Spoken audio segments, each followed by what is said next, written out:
अस्सलाम वालेकुम, सुबह खैर। कैसे हैं आप सब लोग? ठीक ठाक हैं? अच्छा जनाब, जो वीकेंड के वाइब्स होते हैं ना वो बिल्कुल ही अलग होते हैं और वो कुछ इस तरीके से होते हैं कि उस दिन खुशी बहुत ज़्यादा होती है, लेकिन चीज़ों को ऑर्गेनाइज़ करना भी आपका वलीन फ़र्ज़ है कि आपने अपना पूरा वीकेंड भी अच्छा प्लान करना है और आगे आने वाला हफ़्ता भी बहुत अच्छा प्लान करना है। अच्छा जी, आज शो के आगाज़ में मैं बात करती हूँ कुछ उन लोगों के हवाले से जो कि अपनी लाइफ से खुश नहीं होते। उनकी ज़िंदगी का जो मोटिव होता है, बस हर टाइम ये मोटिव होता है कि उन्होंने सैड रहना है। हर टाइम उनको हर किसी से प्रॉब्लम, हर किसी से मसला, हर किसी से उनके शिकवे होते हैं और वो इस वजह से होता है क्योंकि उनको लगता है कि उनके अंदर इतना कॉन्फिडेंस नहीं है कि वो अपने तौर पर अपनी चीज़ों को हैंडल कर सकें। ये इस तरह की पर्सनैलिटीज़ होती हैं जिनके हवाले से मैं बात कर रही हूँ ना, ये होती हैं नार्सिसिस्ट पर्सनैलिटीज़।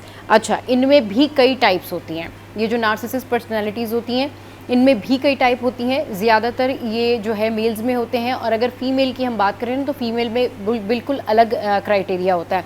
उनके कुछ मामलात अलग होते हैं, उनके कुछ लॉजिक्स अलग होते हैं, लेकिन इन दोनों ही केसेस में ऐसा होता है कि लोग शदीद स्ट्रेस और डिप्रेशन का शिकार होते हैं और उसके बाद इनको लगता है कि जी अब हमने जो कहा है, जो हमने किया है, बस वही सही है। तो ऐसे लोगों से आपने अवॉइड भी करना है और अगर आप खुद ऐसी कंडीशन में हैं तो उसके लिए आपने 3 चीज़ें करनी है। एक, आपने सुबह उठ के योगा करना है, बॉक्स ब्रीदिंग करनी है और दूसरा आपने ज़रूर इस बात का ख्याल रखना है कि आज का पूरा दिन आपने बड़े अच्छे से गुजारना है और अपना जो आपका जो एक मूड स्विंग है ना, यानी कहना चाहिए ना कि आपके जो हैप्पी हार्मोन्स हैं वो एक्टिव रहें।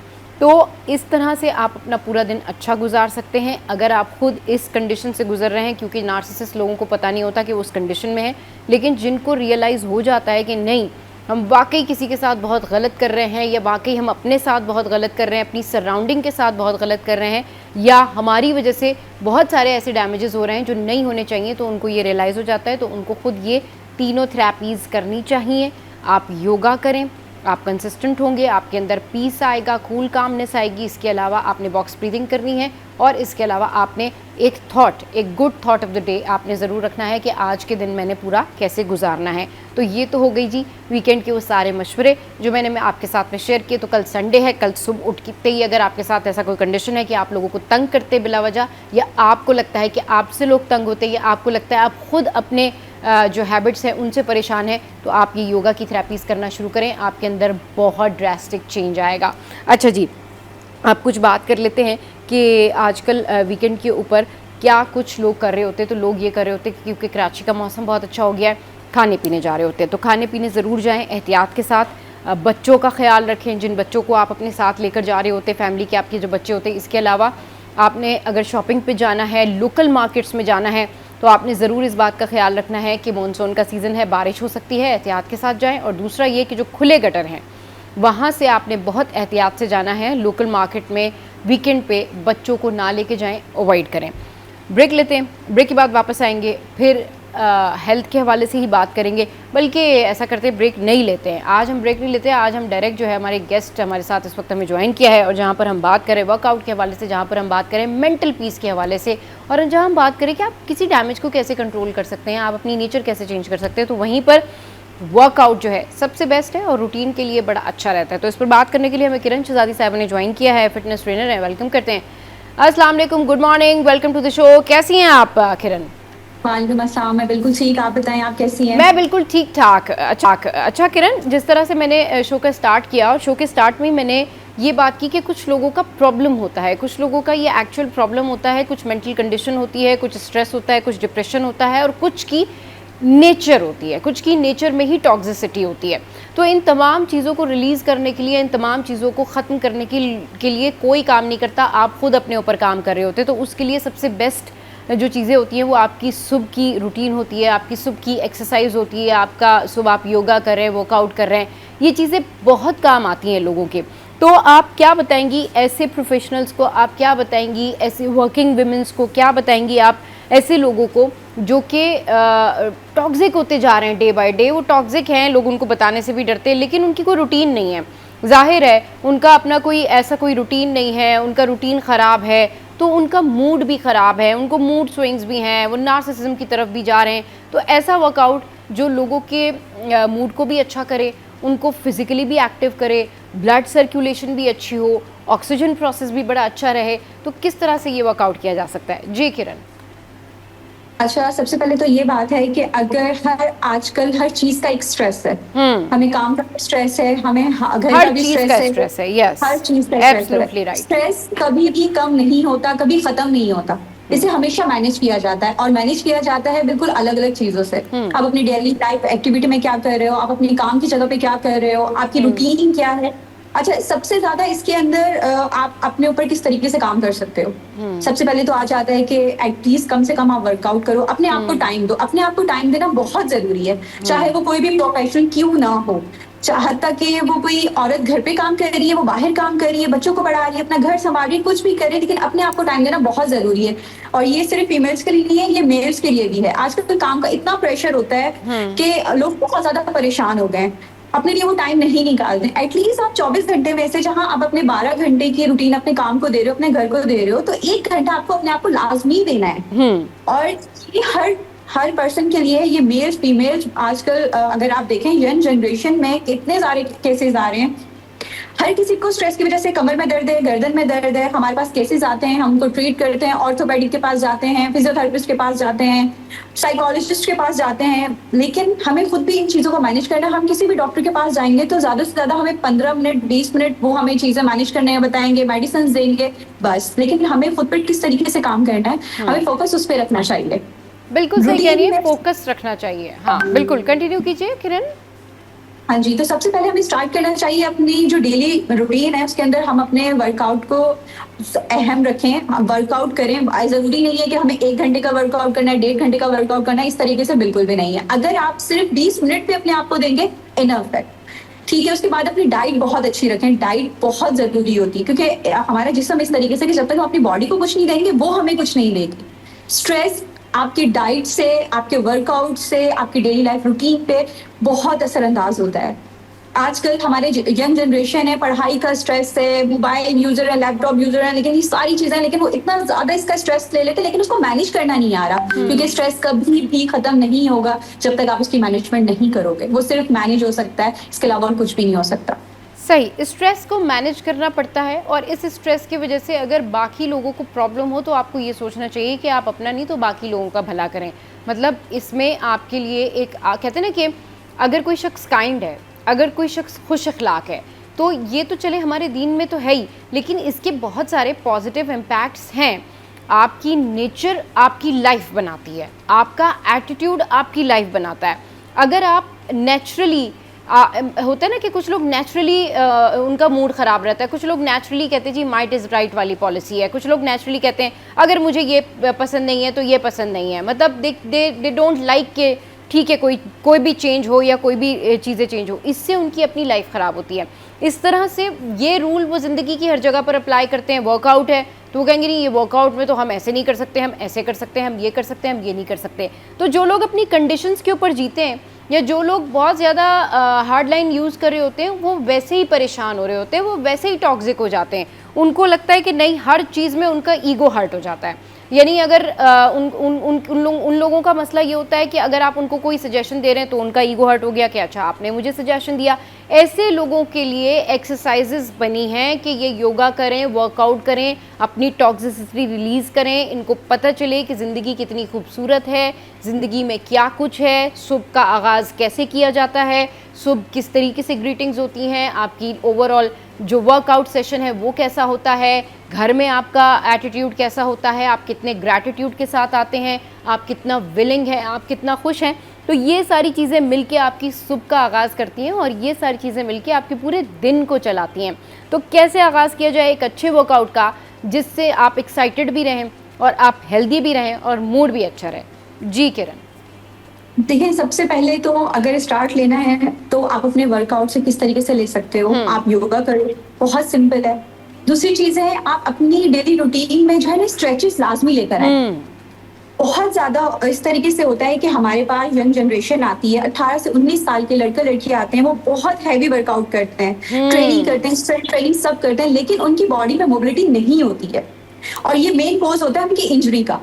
ठीक है, बहुत सारे ऐसे इदारे हैं, बहुत सारी इस तरीके से चीजें होती हैं, उनको नहीं मालूम होता है कि हम ड्यूरिंग वर्कआउट हमें इंजरी हुई है, हमें स्पाज्म हुआ है, हमें स्ट्रेन हुआ है, ठीक है, ये एक अलग मैथ आ जाती है, अलग इसमें आप चले जाते हैं फिजियोलॉजी में। लेकिन आप घर में भी आजकल तो वैसे भी यूट्यूब पे, आप गूगल पे, हर चीज पे सब कुछ प्रोवाइड है, ठीक है, आप वहां से भी देख कर सकते हो। अगर आपको खुद से नहीं आता है, वहां से देख कर सीख के कर सकते हो, ज्यादा टाइम नहीं लगता। 15 मिनट की, आप 15 मिनट भी छोड़ दें, 5 मिनट की शॉर्ट वीडियोस होती हैं, आप सिर्फ उसको रिपीट कर लें और बहुत आसान है ये चीजें। हाइड्रेट रखें अपनी बॉडी को, पानी का इंटेक बहुत अच्छा रखें, पानी का इंटेक बहुत बॉडी के लिए, नेचुरल फ्रूट्स हैं, ये सारी चीजों को अपनी बॉडी के लिए, आपके लिए बहुत जरूरी है। आप अपनी डाइट बहुत अच्छी करो। आजकल सबसे ज्यादा क्या है, लोगों का आसान बनाने का, उन्होंने अपनी जिंदगी को फूड पांडा, घर पे उन्होंने कुछ नहीं बनाना अपने लिए, लेकिन फॉरेन फूड पांडा करके वहां से खा लेना है। तो क्या वो हेल्दी है? मुझे तो नहीं लगता इस तरह का कुछ भी हेल्दी है। वो उस पे और गलत इम्पैक्ट आते हैं आपकी बॉडी पे।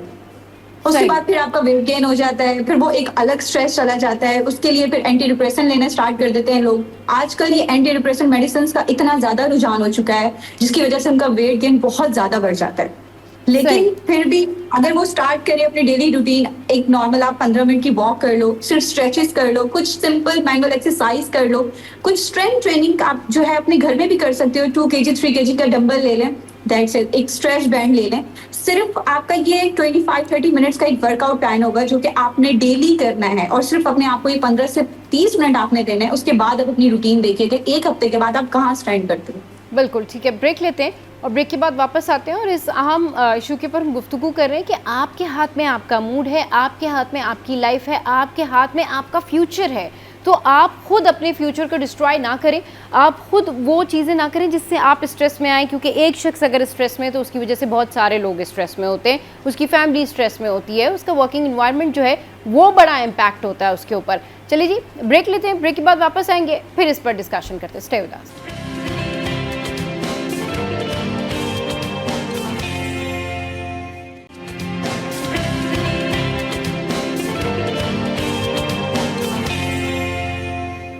Welcome back. तो हम बात कर रहे हैं स्ट्रेस मैनेजमेंट की, हम बात कर रहे हैं पॉजिटिव वर्कआउट की, और हम ये बात कर रहे हैं कि आप अपनी लाइफ को कैसे बेहतर कर सकते हैं।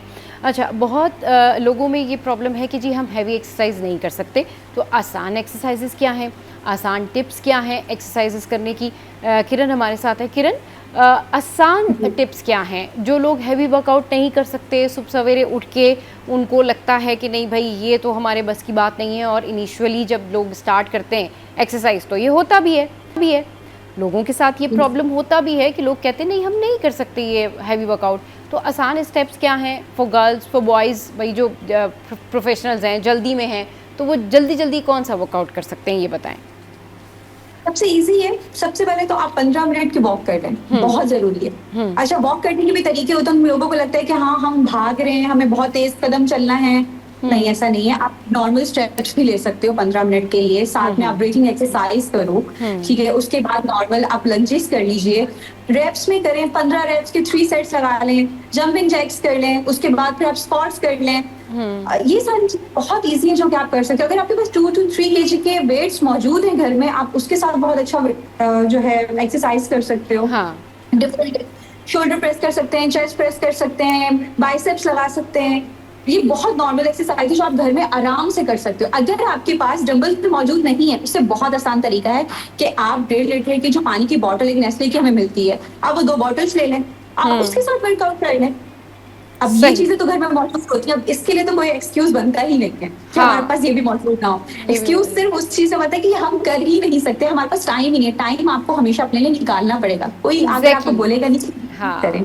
बिल्कुल एग्जैक्टली टाइम निकालना पड़ता है। घर में आपने बिल्कुल सही कहा कि बॉटल्स होती हैं, आप उसके साथ में एक्सरसाइज कर सकते हैं। इसके अलावा अब बहुत सारे लोग ये कहते हैं ना भाई घर में चलने फिरने की बहुत ज़्यादा जगह नहीं है, तो आप अपने घर में जितना स्पेस है वो कैरी कर सकते हैं, थोड़ा सा वॉक कर सकते हैं, एक्सहेल इनहेल कर सकते हैं, ब्रीदिंग खुद मतलब आप कर सकते हैं, ये ब्रीदिंग टेक्निक कर सकते हैं, और यकीन करें इसके बहुत फ़ायदे होते हैं। ये जो लोग भी चाहते हैं कि वो अपने दिन का स्टार्ट बड़ा ज़बरदस्त करें ना, उनको चाहिए कि वो ये योगा की टेक्निक करें, वो थोड़ा बहुत एक्सरसाइज करें, उससे उनका दिमाग का जो नेगेटिविटी होती है वो कम होती है, उससे उनके अंदर जो एक कहना चाहिए ना एक्साइटमेंट होती है वो बढ़ जाती है, ऑक्सीजन लेवल बेहतर होता है। जब आपका पल्पिटेशन बेहतर होगा, बीपी बेहतर होगा, ऑक्सीजन लेवल बेहतर होगा, खुद ब खुद आपका मूड अच्छा होगा। जब आपका मूड अच्छा होगा तो you'll be able to think positive.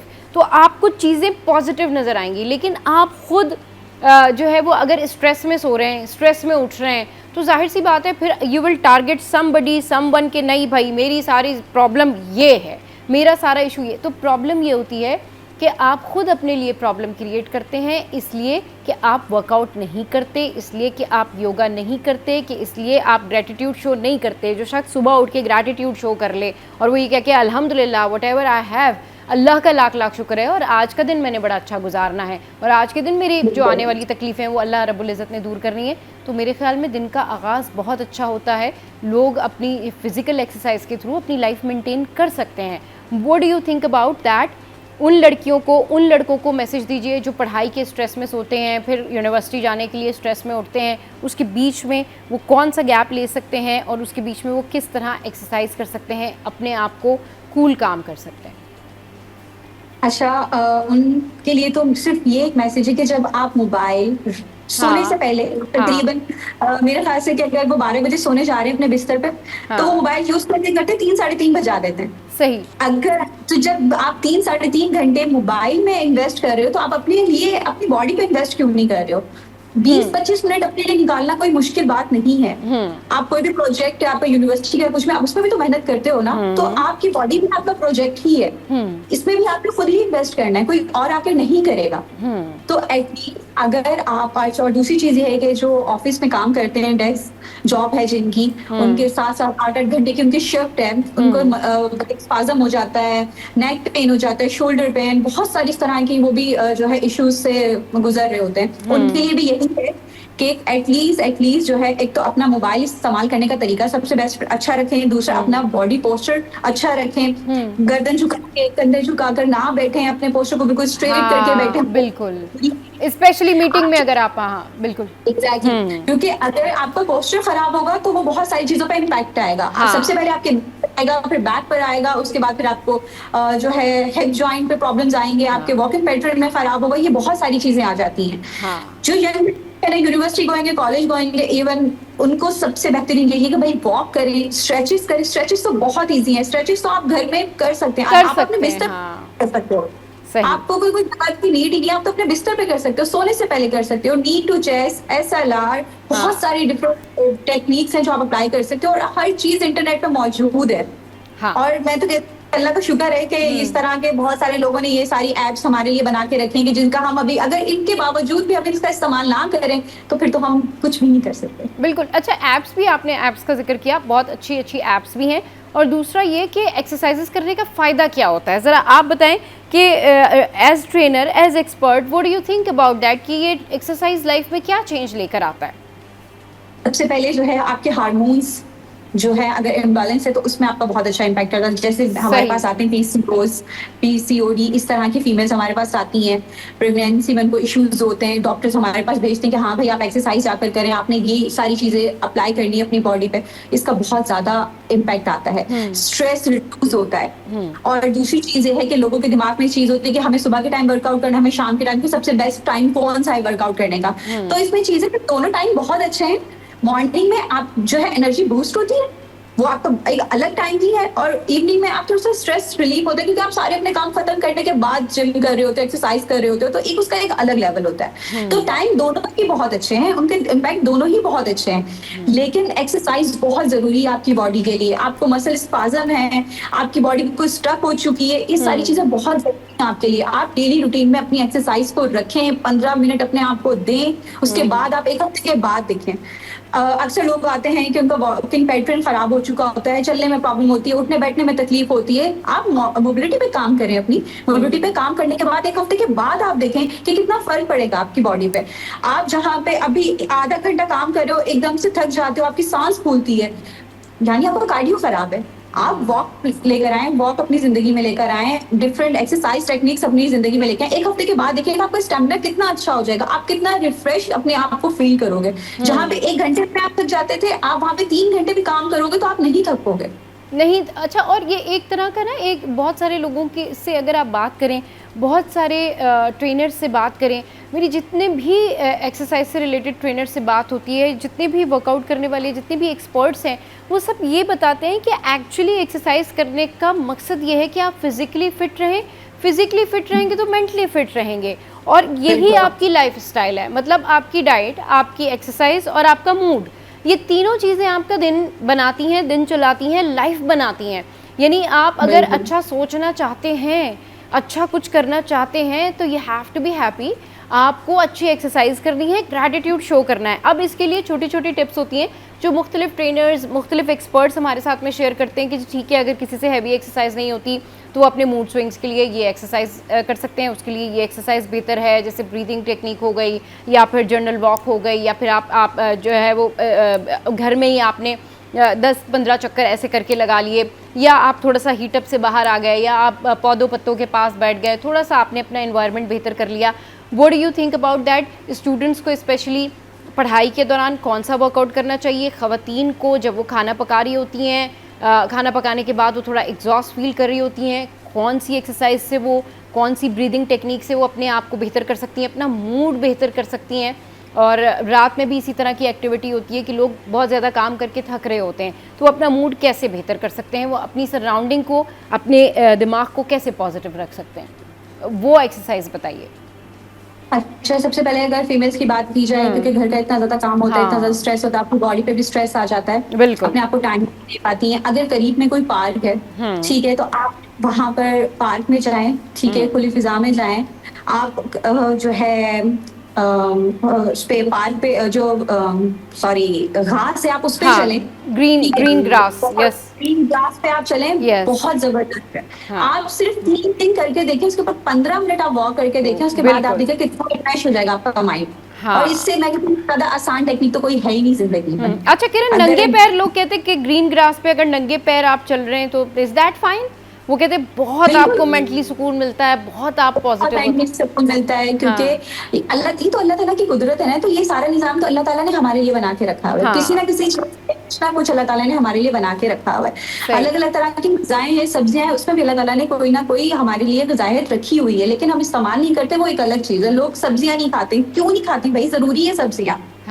आपको आयरन की कमी है, आपको कोई ना कोई शिकायत है, आप गाजर चुकंदर का जूस लें, बहुत जरूरी है आपके लिए। आयरन आपका कंप्लीट हो जाएगा, आपका पूरा हो जाएगा। लोगों को कितनी डिफिशियंसी आ जाती है, आयरन डिफिशियंसी सबसे ज्यादा इन्वॉल्व है, बहुत। आज एक चाहेंगे हमें आयरन ड्रिप्स लगा दें, आयरन ड्रिप्स लगाने के बाद कुछ बॉडी इम्पैक्ट पे वो गलत आ जाता है, उसके बाद फिर उनको इन्फेक्शन हो जाता है, फिर हफ्ता हफ्ता भर हॉस्पिटल में पड़े रहते हैं। तो इससे बेटर ये लेंगे कि आप जो है नेचुरल प्रोडक्ट्स लें, वो ज्यादा बेहतर है। सही, बिल्कुल। हाँ, और जो लोग एनेमिक होते हैं, आप देखें, वो थोड़ा सा चिड़चिड़ेपन का शिकार भी होते हैं। तो ये सारी चीज़ें आपकी, ये सारी आपकी जो बॉडी में प्रॉब्लम होता है, वो आपके जो है ना, वो लाइफ के ऊपर इम्पैक्टफुल होता है। तो आपको हेल्दी रहना चाहिए। Thank you very much Shahzadi, thank you very much किरण शहजादी साहबा, कि आपने अपना प्रीशियस टाइम हमारे शो की इतनी ढेर सारी आज हमने बात की। कंक्लूजन यही है, किसी भी चीज़ का कंक्लूजन यही है कि everything is depend on you. आप लोगों के ऊपर डिपेंड करता है कि आप अपनी लाइफ को कैसे लेके चलते हैं। लाइफ में आपका सामना बहुत सारे ऐसे लोगों से भी होता है, टॉक्सिसिटी भी होती है, मुश्किलात भी होती हैं, बहुत सारे प्रॉब्लम्स भी होते हैं, लेकिन उसके बावजूद आपने पॉजिटिव रहना है, और उसके बावजूद आपने इन चीज़ों को लेट गो कर देना है और आगे बढ़ जाना है, ताकि आपके जो अचीवमेंट्स हैं वो आप हासिल कर सकें। और मेंटल पीस रखना बड़ा ज़रूरी है। ब्रेक लेते हैं, ब्रेक के बाद आएंगे, फिर मिलवाएंगे आपको एक और अहम पर्सनैलिटी से। हमारे साथ रहिए।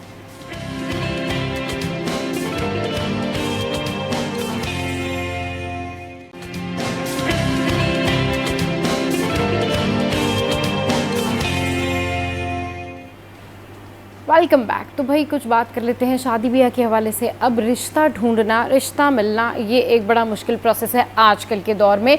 जो लोग बहुत ज़्यादा चूज़ी हैं, जिनको लगता है कि नहीं भाई हमें तो बड़ा परफेक्ट कॉम्बिनेशन चाहिए, नहीं भाई हमें तो ऐसा बंदा या ऐसी बंदी चाहिए जिसके अंदर सारी क्वालिटीज़ हों। अच्छा, यूजुअली क्या होता है कि जब आप ख़ुद बहुत सारे कॉम्प्लेक्सेस का शिकार हों, तो आप दूसरे में परफेक्शन ढूंढने की कोशिश करते हैं, और उस वजह से आपको प्रॉब्लम होती है। या आपकी सराउंडिंग जो है वो ऐसी हो जिसमें बहुत सारे आप ऐसे तजर्बात से गुज़रे हों कि आपके रिश्तों में, आपकी सराउंडिंग में बड़े बुरे तजर्बात रहे हों, तो भी आप बहुत सारे लोगों में फिर वो परफेक्शन ढूंढने की कोशिश करते हैं, जबकि कोई परफेक्ट नहीं होता और 100% परफेक्शन कहीं भी नहीं मिलती।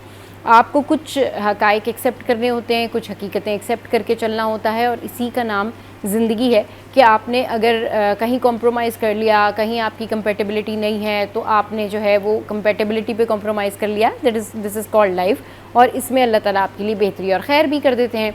अब आजकल क्या डिमांड्स हैं रिश्तों से पहले, जो है वो लड़का लड़की की क्या डिमांड होती है कि उनको किस तरह का लड़का चाहिए, किस तरह की लड़कियां चाहिए। पहले तो ये होता था ना जी, पहले रिश्ता देखा फिर डायरेक्टली उनसे डिमांड कर दी। अब मैच मेकर से भी लोग कहते हैं कि जी आपने हमारे लिए ऐसे रिश्ते ढूंढने जिसमें ये सारी क्वालिटीज़ हो, नहीं तो वी आर नॉट इंटरेस्टेड। तो मिसेज़ अली ने हमें ज्वाइन किया, उनको शो में वेलकम करते हैं। अस्सलाम वालेकुम मिसेज़ अली, गुड मॉर्निंग, कैसी हैं आप? वालेकुम अस्सलाम, गुड मॉर्निंग। अल्हम्दुलिल्लाह मैं ठीक हूँ, आप कैसे हैं सब? मैं बिल्कुल ठीक ठाक। अच्छा ये बताएं मिसेज़ अली कि आजकल क्योंकि बिफोर मैरिज ही बहुत सारी कंडीशंस हैं, अभी जैसे एज यू से कि आजकल तो पहले शादी रिश्ता होने से पहले ही कंडीशंस रख देते हैं, तो जब इतनी कंडीशंस रख देते हैं तो मैच मेकिंग तो बड़ी मुश्किल हो गई होगी आपके लिए। मतलब ये नहीं कि किस तरीके से आप इसको मैनेज करती हैं कि सबकी कंडीशंस पर पूरा उतरना, और उसके बाद इतनी कंडीशंस के साथ क्या लोगों की शादियाँ हो जाती हैं वाकई? सबा आजकल तो आपने देखा है कि बहुत ज्यादा रिश्तों में मुश्किलात लोग सामना उसका कर रहे हैं। हाँ। उसकी वजह जो है ना वो कहीं ना कहीं कैंडिडेट की अपनी या फैमिली की अपनी बनाई हुई वो एक्सपेक्टेशंस है जिसमें उनकी प्रोफाइल फॉल ही नहीं करती। इतनी एक्सपेक्टेशंस का बढ़ जाना जहां पर आप कंडीशन लगा रहे हैं किसी सामने वाले बंदे से कि मुझे ये भी मिलना चाहिए, मुझे वो भी मिलना चाहिए, मुझे वो भी मिलना चाहिए, जिसके बरस आपकी प्रोफाइल शायद उस लेवल पे स्टैंड नहीं करती, लेकिन आपको वो सारी चीजें चाहिए। जैसे आपने शो के शुरू में कहा कि लोग कंडीशन लगा देते हैं, तो बिल्कुल ऐसा ही है कि मैच मेकर्स पहले तो क्लाइंट ऐसा करता था कि जब उसकी कॉल होती थी किसी पर्सन से तो फिर खुद बताता था कि यार मुझे इस तरीके का रिश्ता चाहिए और क्या आप मेरी इन चीजों को पूरा कर पाएंगे या नहीं। लेकिन आजकल क्योंकि मैच मेकिंग का दौर है और एक एक बंदा अपने लिए 5-5, 10-10 मैच मेकर हायर कर लेता है, बड़ा इजीली हर बंदे को जो है वो अपनी रिक्वायरमेंट्स एक्सप्लेन कर रहा होता है। तो वहां पे हमने लड़कियों को भी ये देखा है, हाँ। लड़कों को भी ये देखा है कि आजकल लोग सिक्योरिटी के लिए ना बहुत ज्यादा ना मतलब के इशू क्रिएट कर रहे हैं। मतलब हमारी तो शादी पहले होती थी और हमें पता चलता था कि जी ये शादी आपकी और आपने इसको चलाना है, तो 2 कपड़ों से शादी हुई। लेकिन आज जिंदगी में सब कुछ बना लिया। लेकिन आज लोगों को शादी से पहले ही A1 first class elite class lifestyle चाहिए, लग्जरी लाइफस्टाइल की आजकल दुनिया है। लड़कों को लड़कियों को वो सारी चीजें चाहिए, उनको कुछ लाइफ में अचीव नहीं करना विद द लाइफ पार्टनर। सही। और अगर शादी को देखा जाए तो इसी का नाम है कि आपने 19-20 एक दूसरे को पूरा करना है और अपनी जरूरतों को पूरा करना है। लेकिन लोग कहते हैं कि यार इसमें इस चीज की कमी है या इसके पास ये चीज नहीं है, तो why should I select him और हर। मैं तो उस बंदे को कंसीडर करूँ ना जब मैं पैसे देकर रिश्ता करवा रहा हूँ जिसके पास वो सारी खूबियां हो जो मुझे चाहिए। हाँ। तो ये बहुत आजकल मुश्किल हो रही है। बहुत अच्छा। तो मेनली क्या मिसेस अली, मेनली क्या इनकी विशेस होती हैं? क्या ये लोग कहते हैं आपसे कि ठीक है वो तो मुझे वैसे तो मुझे पता ही है कि जी पैसे वाला होना चाहिए और उसकी फैमिली छोटी होनी चाहिए, अगर बाहर का रिश्ता हो तो ज़्यादा अच्छा है, लड़के का अपना घर होना चाहिए एंड ऑल दैट। बट ये तो सुपरफिशियल हो गई, ये तो अब सबका ही है कि सबको इसी तरह ही चाहिए। लेकिन क्या डिमांड, कोई ऐसी डिमांड्स हैं अब तक आई हैं जिसने हैरान कर दिया हो आपको कि आपने सोचा हो कि तो ऐसी भी डिमांड्स होती है? मतलब अच्छा, अब तो लोगों को 30 लाख से ऊपर आमदनी चाहिए है, लोगों को 500 गज से ऊपर का बंगला चाहिए है। और मुझे नहीं समझ में आ रहा वो हमारी पब्लिक जो कि किराए की घर पे बैठी अब उनके रिश्ते होंगे भी या नहीं, क्योंकि किसी भी प्रोफाइल को अगर आप देखें कोई भी लड़का या लड़की किराए के घर को कंसीडर नहीं कर रहा। हम पहले कहते थे जी आपने तो लड़की लेकर आ रही है, ठीक है, तो वो किराए की हो या अपनी हो आपको कोई फर्क नहीं पड़ना चाहिए। लेकिन अब आजकल लड़के भी ये चीज देख रहे हैं क्योंकि वो स्टेटस देखते हैं, फाइनेंशियल स्टेबिलिटी देखते हैं कि लड़की की कितनी है। अगर लड़की किराए के घर से आई है तो शायद उसका फाइनेंशियल स्टेबल उस लेवल पे स्टैंड नहीं करता होगा जो मेरा है। तो आजकल लड़का और लड़की तमाम इस तरीके से जो है वो रिक्वायरमेंट्स को अपने एक्सटेंड करते हैं और वो ही चाहते हैं और उससे नहीं हटते। ओके, मतलब ये नहीं कि अब लड़के भी ये देखते हैं कि लड़की का अपना घर है, लड़की के माँ बाप का अपना घर है कि नहीं, से ज्यादा। हाँ ऐसे ही। और देखिए लड़का जब अच्छी जगह रह रहा होगा तो उसको ये बहुत टेंशन होती है, क्योंकि आपको पता है शॉर्ट टर्म डिवोर्स का केस नहीं करना चाहते हैं कि अगर हम यहाँ पे अच्छे एरिया में रहते हैं, हाँ। और अगर हम किसी नॉर्मल एरिया की लड़की को कंसीडर कर लेते हैं तो ऐसा ना हो यार कि वो हमारे लाइफ स्टाइल को आके मैनेज ना कर सके और हमारी लाइफ जो है वो तहस नहस हो जाए। तो वो कमाती भी हो और स्टेबल भी हो और ग्रोइंग जो उसकी अच्छी हो, क्योंकि आपने ये भी देखा है सब मोस्ट ऑफ द टाइम हमारी विमेन्स पाकिस्तान की जो कि ग्रूमिंग से ताल्लुक नहीं रखती वो वही होती है जो हाउस होल्ड होती है। तो घर की जिम्मेदारियों में औरत अपने आप को भूल जाती है, लेकिन अगर वो इंसान किसी नौकरी से वाबस्ता है, किसी पेशे से वाबस्ता है, तो वो खुद की ग्रूमिंग भी करता है और खुद को खूबसूरत भी बनाता है, बेहतर भी करता है। तो उस सूरत में वो लड़के के लिए इफेक्टिव है कि हाँ यार ये लड़की बहुत ज्यादा ग्रूम है। तो वहां पर लड़के और लड़कियों की जो ख्वाहिशें हैं रिश्ते से रिलेटेड वो बहुत बढ़ती जा रही है। और इसी के पेश नजर जब ऐसा जोड़ा जो कि रिश्ते में बन चुका होता है और वो इस तरीके के चैलेंजेस देख रहा होता है, तो कहीं ना कहीं उसकी लाइफ में भी अपने कॉन्फ्लिक्ट्स आते हैं, जो कि वहां पे भी जाके तलाक का जो है ना वो बाइस बन जाते हैं। एक्सपेक्टेशंस, बिल्कुल ठीक कह रही हैं, एक्सपेक्टेशंस। और ये फिर एक्सपेक्टेशंस जो है इतनी हाई हो जाती हैं कि इसका प्रॉब्लम जो है वो शुरू हो जाता है। अच्छा मिसेज अली, क्योंकि आप मैच मेकिंग कर रही होती हैं और वैसे भी इन जनरल जब हम बात करते हैं तो हम यही कहते हैं कि मतलब इतना ज़्यादा अगर डिमांड होगी तो रिश्ते कैसे होंगे। अब जिन लोगों के घर में बेटियां बैठी हुई हैं या जिनकी बेटियों की शादियां नहीं हो रही हैं, तो आप सोचें कि वो किस दौर से गुजर रहे होंगे, वो किस थॉट प्रोसेस से गुजर रहे होते हैं, उनके ऊपर कितना प्रेशर होता है। क्या एडवाइस करेंगी कि एक मुनासिब रिश्ता, एक अच्छा रिश्ता जो है वो अगर मिल जाए तो लोगों को कर देना चाहिए? आपके ख्याल में एक मुनासिब रिश्ते में क्या क्वालिटीज़ होनी चाहिए? इसका मैं आपको बिल्कुल जवाब देती हूँ, लेकिन जैसे आपने सवाल के आगाज में कहा, सबा मैं पर्सनली कहूंगी, मैंने 29 से लड़कियां 35 तक की पर्सनली होते देखी है और अच्छा। अभी तक ऐसे मिस्टर परफेक्ट की तलाश में जिनकी शादियां नहीं हो रही और उनको रिश्ते समझ में नहीं आ रहे। हाँ। अगर मेरा बस चले तो मैं जैसे कि रिश्ते की सर्विस देती हूँ, मैं काजी को लेकर जाऊँ और बाकायदा तरीके से निकाह कराऊं। एक रिश्ते में आपने ये देखना होता है कि लड़का सही कमा रहा है, हाँ। लड़के का जाती घर है और वो एक अच्छी तालीम याफ्ता घराने से ताल्लुक रखता है। अच्छे रिश्ते की ये चंद खूबियां हैं। सही। बाकी फिर उसके बाद दिमाग का मिलना या फैमिली की रजामंदी, ये सारी चीजें शामिल होती है। लेकिन आजकल जो लोग मैच मेकर को पैसे देके कंप्लीट पैकेज जो मांग रहे हैं ना, वो बहुत गलत कर रहे हैं कि 1 इंच का भी रिजेक्शन मिल रहा है आपको, और ये भी आपको रिजेक्शन मिल रहा है कि घर में 4 फैमिली मेंबर्स होने चाहिए, 5 है तो हम नहीं करेंगे। इसमें ना मुस्कान मसला ये है कि अगर तो लोगों की आपस में मर्जी की, मतलब अगर तो कोई लव मैरिज कर रहा है तो फाइन, वो फिर जाहिर है उनकी पसंद की शादी है ना, तो वो तो फिर उसमें बहुत सारी चीज़ें इग्नोर भी कर रहे हैं और एक दूसरे को बर्दाश्त भी कर रहे हैं, अब एक दूसरे के फैमिली बैकग्राउंड को भी देख रहे हैं, तो सब चीज़ें इग्नोर हो जाती हैं। मगर जब ये फैमिलीज रिश्ता देखने जाती हैं तो एक तो लड़कियों की खुद डिमांड, फिर लड़कों की डिमांड, और उसके अलावा फिर जो घर वाले हैं वो भी काम बहुत ख़राब करते हैं इन लोगों का, वो भी शायद इनका दिमाग बहुत ज़्यादा ख़राब करते हैं। वो है ना हमारी एक मशहूर एक्ट्रेस, उन्होंने कहा कि जब कोई लड़के वाले रिश्ता देखने जा रहे होते हैं तो उनको चाहिए कि पहले वो 2-4 दफ़ा 4-5-6 दफ़ा ना अपना लड़का भी देख के जाएं गौर से कि भाई ये हमारा लड़का है और इसके लिए हम रिश्ता देखने जा रहे हैं। मैं बताऊं इशू पता है क्या आता है? इशू ये आता है कि जो 40 का लड़का हो जाता है ना या 42 का लड़का हो जाता है, जो सिंगल बैठा हुआ होता है, वो 32, 33, 34 की लड़की को नहीं करता, वो मांगता है 27 की। ये लोगों को समझ में नहीं आता। हाँ, अच्छा, हाँ मैं समझ रही हूँ। बिल्कुल बात वही है ना कि कंपैटिबिलिटी नहीं बन पाती। मसला सारा ये है कि कंपैटिबिलिटी नहीं बन पाती। अब ये कंपैटिबिलिटी कैसे बने, और ये मैच मेकिंग मज़ीद मुश्किल से मुश्किल काम होता है लोगों के लिए, क्योंकि जिस तरह से मिसेस अली और ये जिस तरह से ऑर्गेनाइजेशन चलाती हैं और जो ये बताती हैं एक्सपीरियंसेस, या दीगर मैच मेकर्स भी आके जो जिस बारे में बताते हैं, और ओवरऑल जब हम कॉल्स ले रहे होते हैं तो कॉल्स पे भी जो लोग अपने मसाइल बता रहे होते हैं, तो उससे बहुत हैरानगी होती है कि इतनी परेशानी है लेकिन फिर भी हल नहीं निकालना है। उसके पीछे क्या वजूहात होती हैं, ऐसी क्या मजबूरियाँ होती हैं कि लोग मिस्टर परफेक्ट के इंतज़ार में जो है वो इतनी सदियाँ गुजार देते हैं, लेकिन मिस्टर परफेक्ट नहीं आता। ब्रेक लेते हैं, ब्रेक के बाद वापस आएंगे, फिर डिस्कशन कंटिन्यू करेंगे।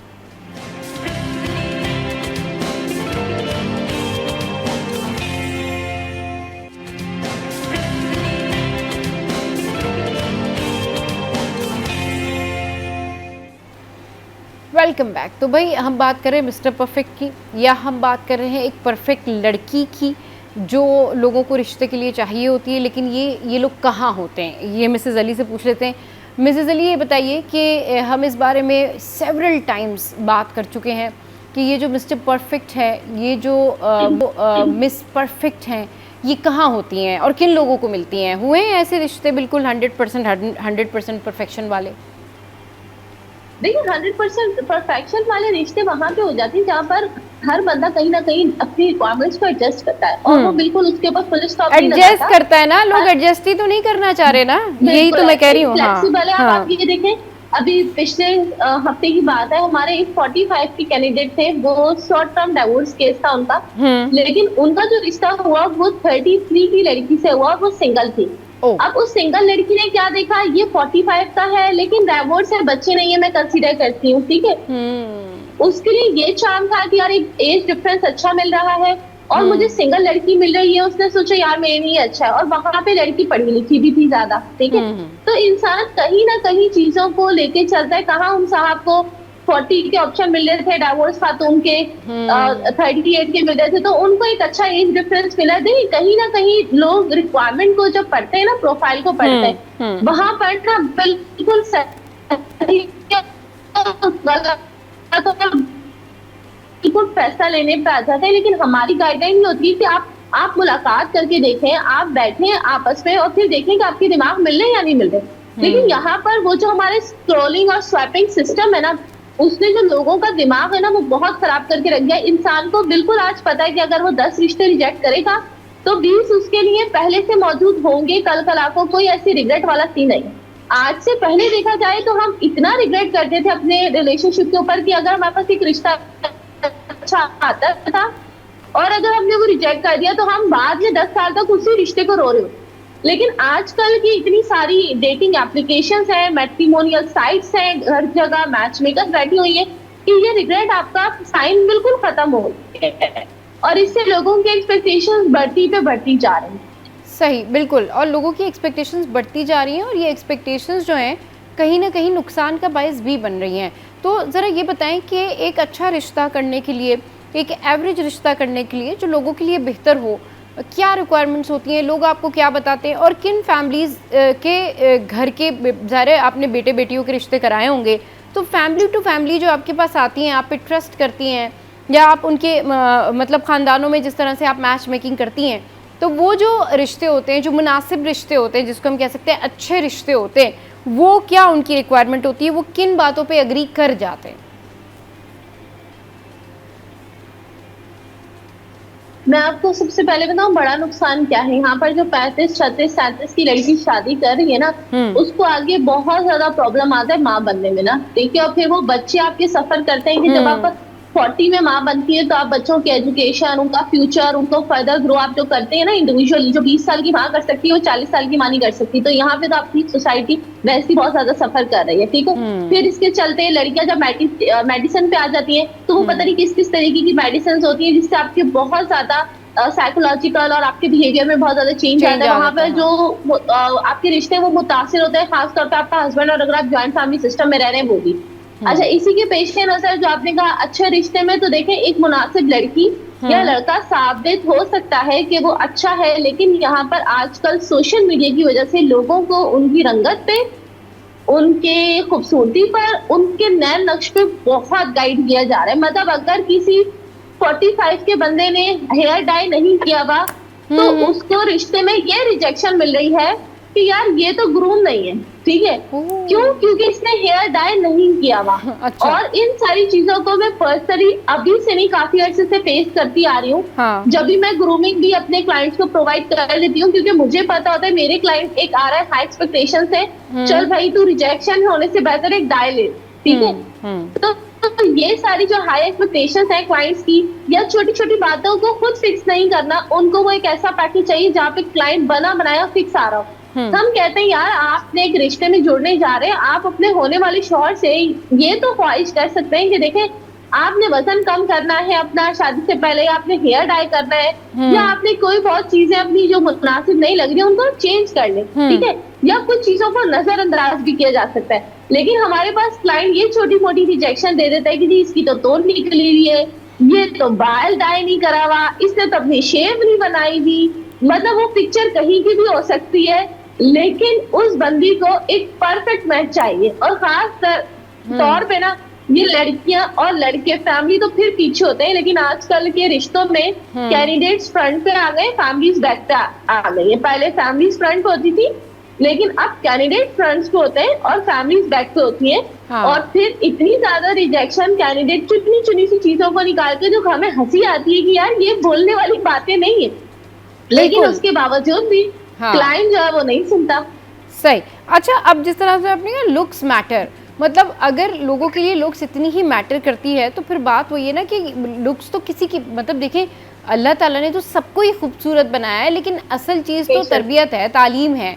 मतलब अगर किसी के पास बहुत पैसा है, उसके लुक्स अच्छे हैं और उसके पास तालीम नहीं है, तो लड़कियां कर लेती हैं ऐसे लड़कों के साथ में शादी के, ठीक है तालीम याफ्ता नहीं है, जहनी तौर पर जाहिल है, जहनी तौर पर टॉक्सिक है। नहीं नहीं नहीं नहीं नहीं नहीं, आजकल तो टॉक्सिक एक बहुत बड़ा वर्ड बन गया है। बिल्कुल। टॉक्सिक में रिश्ते नहीं, टॉक्सिक एनवायरनमेंट में आपकी जॉब नहीं चल रही तो आपके रिश्ते कैसे चलेंगे? आप मुझे ये बताएं। टॉक्सिक तो किसी से बर्दाश्त नहीं है। आज की हमारी जो जनरेशन है, टॉक्सिक तो भाई कुछ लोग बर्दाश्त करते हैं, टॉक्सिक होता है। नहीं कुछ लोग नहीं, ज्यादा नहीं करे, कुछ लोग बर्दाश्त करें। जॉब नहीं कर सकते टॉक्सिक एनवायरनमेंट में, तो साथ रहना और जिंदगी गुजारना बहुत मुश्किल है।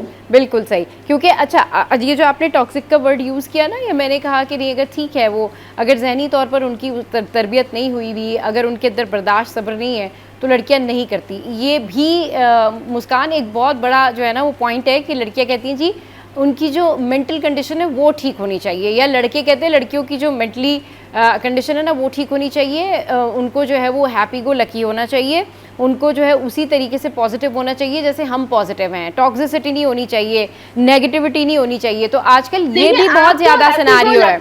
हाँ, हैप्पी गो लकी गाय या हैप्पी गो लकी गर्ल का कब पता चलता है? जब आप साथ रहते हैं और आपको पता चलता है कि कितनी चीजों को क्या कहते हैं लेट गो कर सकती है और किन चीजों का राई का पहाड़ बनता है। लेकिन हाँ। आप जब रहो नहीं साथ, आप प्रोफाइल देखो, फोटो देखो और कहो किसी रिजेक्ट, तो आपको तो कुछ भी पता नहीं चल सकता। फिर आप आते हो जी हाई एक्सपेक्टेशन से कि देखिए हमारे इतने मैच मेकर्स के साथ हमारी रही, लेकिन हमें रिश्ता नहीं मिला। देखिए रिश्ता मिलने में और रिश्ता करने में बहुत फर्क है। बिल्कुल, ये बात तो आपने बहुत अच्छी की है कि रिश्ता करने में, रिश्ता मिलने में बहुत फ़र्क है। लोगों के पास ऑप्शंस बहुत सारे होते हैं, लेकिन उनको ये नहीं पता होता कि जो सामने वाला ऑप्शन है वो उनसे अग्री करेगा या नहीं करेगा, या खुद उनको बहुत सारी चीज़ें पसंद आएंगी या नहीं आएंगी। तो मेन चीज़ें जो है वो आजकल हो गया पैसा, इसके अलावा हो गया जी जो टॉक्सिसिटी नहीं होनी चाहिए, हाँ लाइफस्टाइल, और फैमिली जो है वो छोटी होनी चाहिए, 3-4 लोग होने चाहिए फैमिली में, अपना घर होना चाहिए 500 गज का गज ना मुस्कान, कितने गज का घर? 500 गज का घर होना चाहिए। तो फिर इस तरह के रिश्ते होते हैं। तो फिर इस तरह के जो रिश्ते होते हैं वो थोड़ा लेट हो जाते हैं, फिर वो थोड़ा 30s में चले जाते हैं, फिर उसके बाद थोड़ा सा और आगे चले जाते हैं, फिर और आगे चले जाते हैं, फिर वो जो ख्वाहिशात हैं वो बढ़ती जाती हैं। अच्छा ये बताएं कि वो लोग जो आपके पास 25 की एज से आते हैं और फिर 30s में चले जाते हैं, लेकिन एक परफेक्ट मैच नहीं मिलता, फिर उसके बाद आगे एक्सीड हो जाती है उनकी एज, 35 में चले जाते हैं।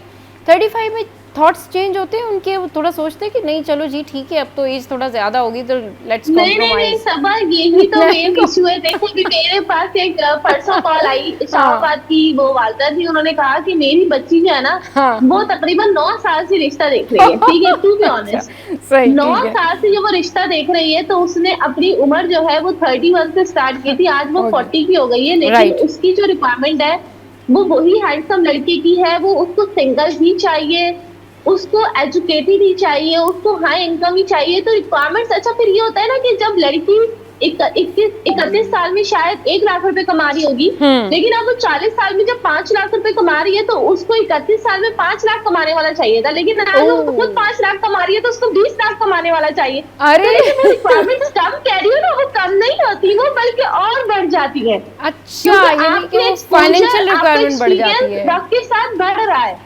तो वैसे ही आप कहते हो कि यार अच्छा ये मुझे मिल सकता है, तो फिर मेरी एक्सपेक्टेशंस तो ऐसी होनी चाहिए। और इसमें तो कोई वो नहीं है कि जो 5 लाख लड़की कमाती होगी तो वो 3 लाख वाले से शादी नहीं करेगी, फिर तो वो अपना स्टैंडर्ड देखेगी ना। और फिर उसमें मैच्योरिटी भी मैटर करती है, उसमें ये भी मैटर करता है कि लड़का सिंगल हो, उसमें ये भी देखना है कि लड़का जब वो पढ़ा लिखा हो, फिर ये भी देखना है कि उसका घर कितने गज पर है, फिर फैमिली के साथ रह रहा है, फैमिली से अलग रह रहा है, सुन्नी फैमिली से है, क्या उर्दू स्पीकिंग घराना है। There are lots of concern जो कि लोगों के कभी खत्म नहीं होते। मैं यही कहती हूँ, please stop searching for mister perfect. Mister perfect होता नहीं है, मिस्टर परफेक्ट बनाना पड़ता है अपने हिसाब से, but people are still searching for the mister perfect. Yes, और ये मिस्टर परफेक्ट की तलाश जो है ये ख़त्म नहीं होती, परफेक्ट की तलाश जो है चलती रहती है।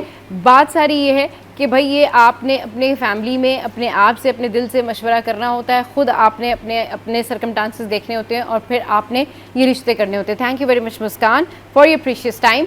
और कंक्लूजन बातों का यही होता है कि मैं शुरू से ये कहती हूँ कि जस्टिस सबसे पहले लाइफ में 3 चीज़ें रखें। पॉजिटिविटी, अल्लाह से उम्मीद अच्छी रखें, जस्टिस रखें अपने साथ भी, दूसरों के साथ भी, कि भाई ठीक है अगर मैं इस तरह की हूँ तो मेरे साथ जो अगला बंदा है, जो मेरी रिक्वायरमेंट है कि ऐसी होनी चाहिए, तो यहाँ आपको सुकून आ जाता है। फिर नीयत साफ़ रखें।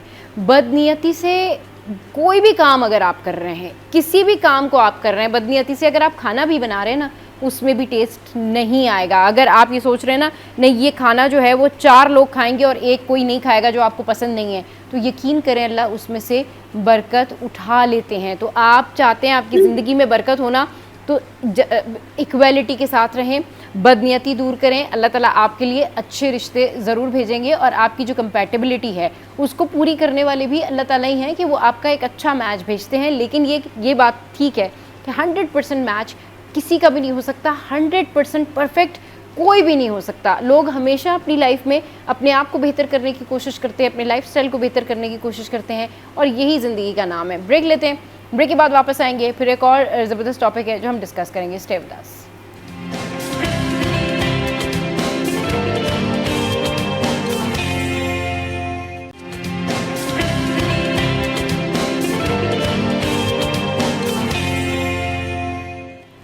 Welcome back. तो भाई वीकेंड है और ऐसा कैसे हो सकता है कि हम आपको मज़े की रेसिपीज़ की जो सारी रेसिपीज़ हैं वो ना बताएं।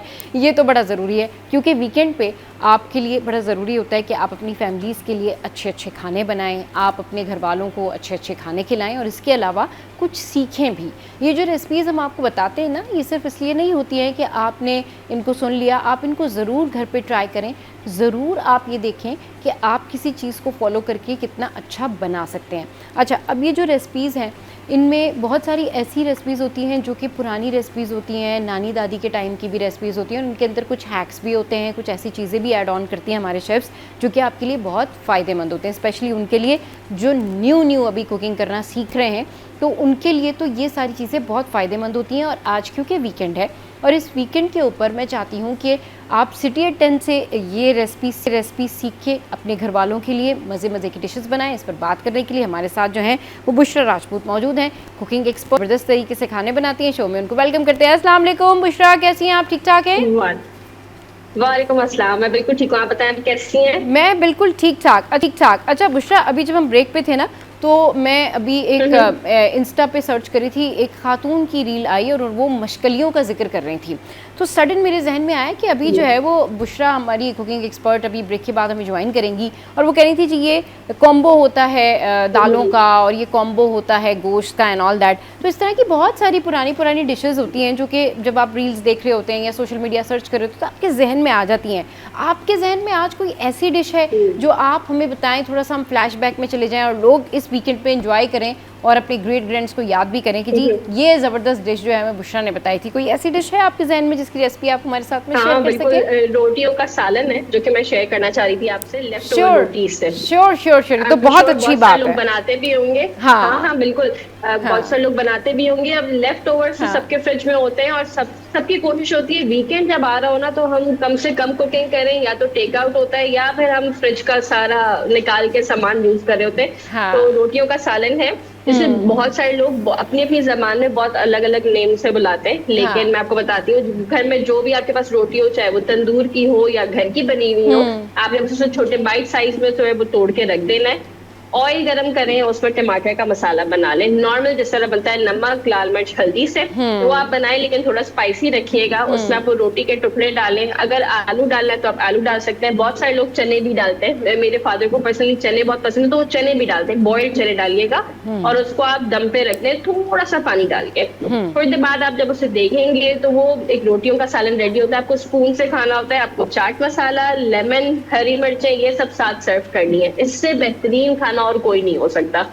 बिल्कुल सही कह रही है कि इससे बेहतरीन खाना और कोई नहीं हो सकता। अच्छा, ये जो लेफ्ट ओवर फूड होता है ना, इस हवाले से अभी रेगुलर 2 से 3 दिन पहले मैं अपनी अम्मी से भी ये जिक्र कर रही थी कि जो खाना बच जाता है ना, वो हमें चाहिए कि फ़ौरन फ्रेश खाना जो है, जो हमें लगता है कि बच गया है, वो हमें फ़ौरन से किसी को दे देना चाहिए, वरना वो फ्रिज में रख के भी जो है वो उसकी जो एक कहना चाहिए ना इंटेंसिटी या उसका जायका वो ख़राब हो रहा होता है। तो उसका क्या किया जाए? आप ये ज़रा मुझ समेत बाकी लोगों को भी ये टिप बताइए कि वो जो लेफ्ट ओवर फूड होता है उसका इवेंचुअली क्या किया जाए। बिल्कुल, मैं आपको बताती हूँ। देखिए, हर खाना जो है फ्रिज में बहुत लंबे टाइम तक नहीं रखा जाता, इंटेंसिटी भी, और फ्रिज के इटसेल्फ बैक्टीरिया जो है वो एक फूड पे अटैक करता है। इवन राइस तक पे भी हम रख देते हैं, लेकिन राइस को 1 से ज्यादा दिन मत रखा करें, क्योंकि बैक्टीरिया अटैक करता है तो आपकी यूजुअली हेल्थ पे जरूर ये चीज अफेक्ट करती है। जैसे अब दाल होती है, घर में मूंग मसूर की दाल सबके बनती है, अगले दिन आप उसका ये कर सकते हैं, जब सुबह आटा गूंदते हैं तो पानी की जगह उस दाल को यूज कर लें, तो आपका दाल पराठा रेडी हो जाता है, बहुत ही मजेदार सा। आपको कोई रायता सर्व करना तो आप करें, वरना इटसेल्फ वो इतना फुलफिलिंग होता है दाल पराठा कि आपका पेट भर जाता है।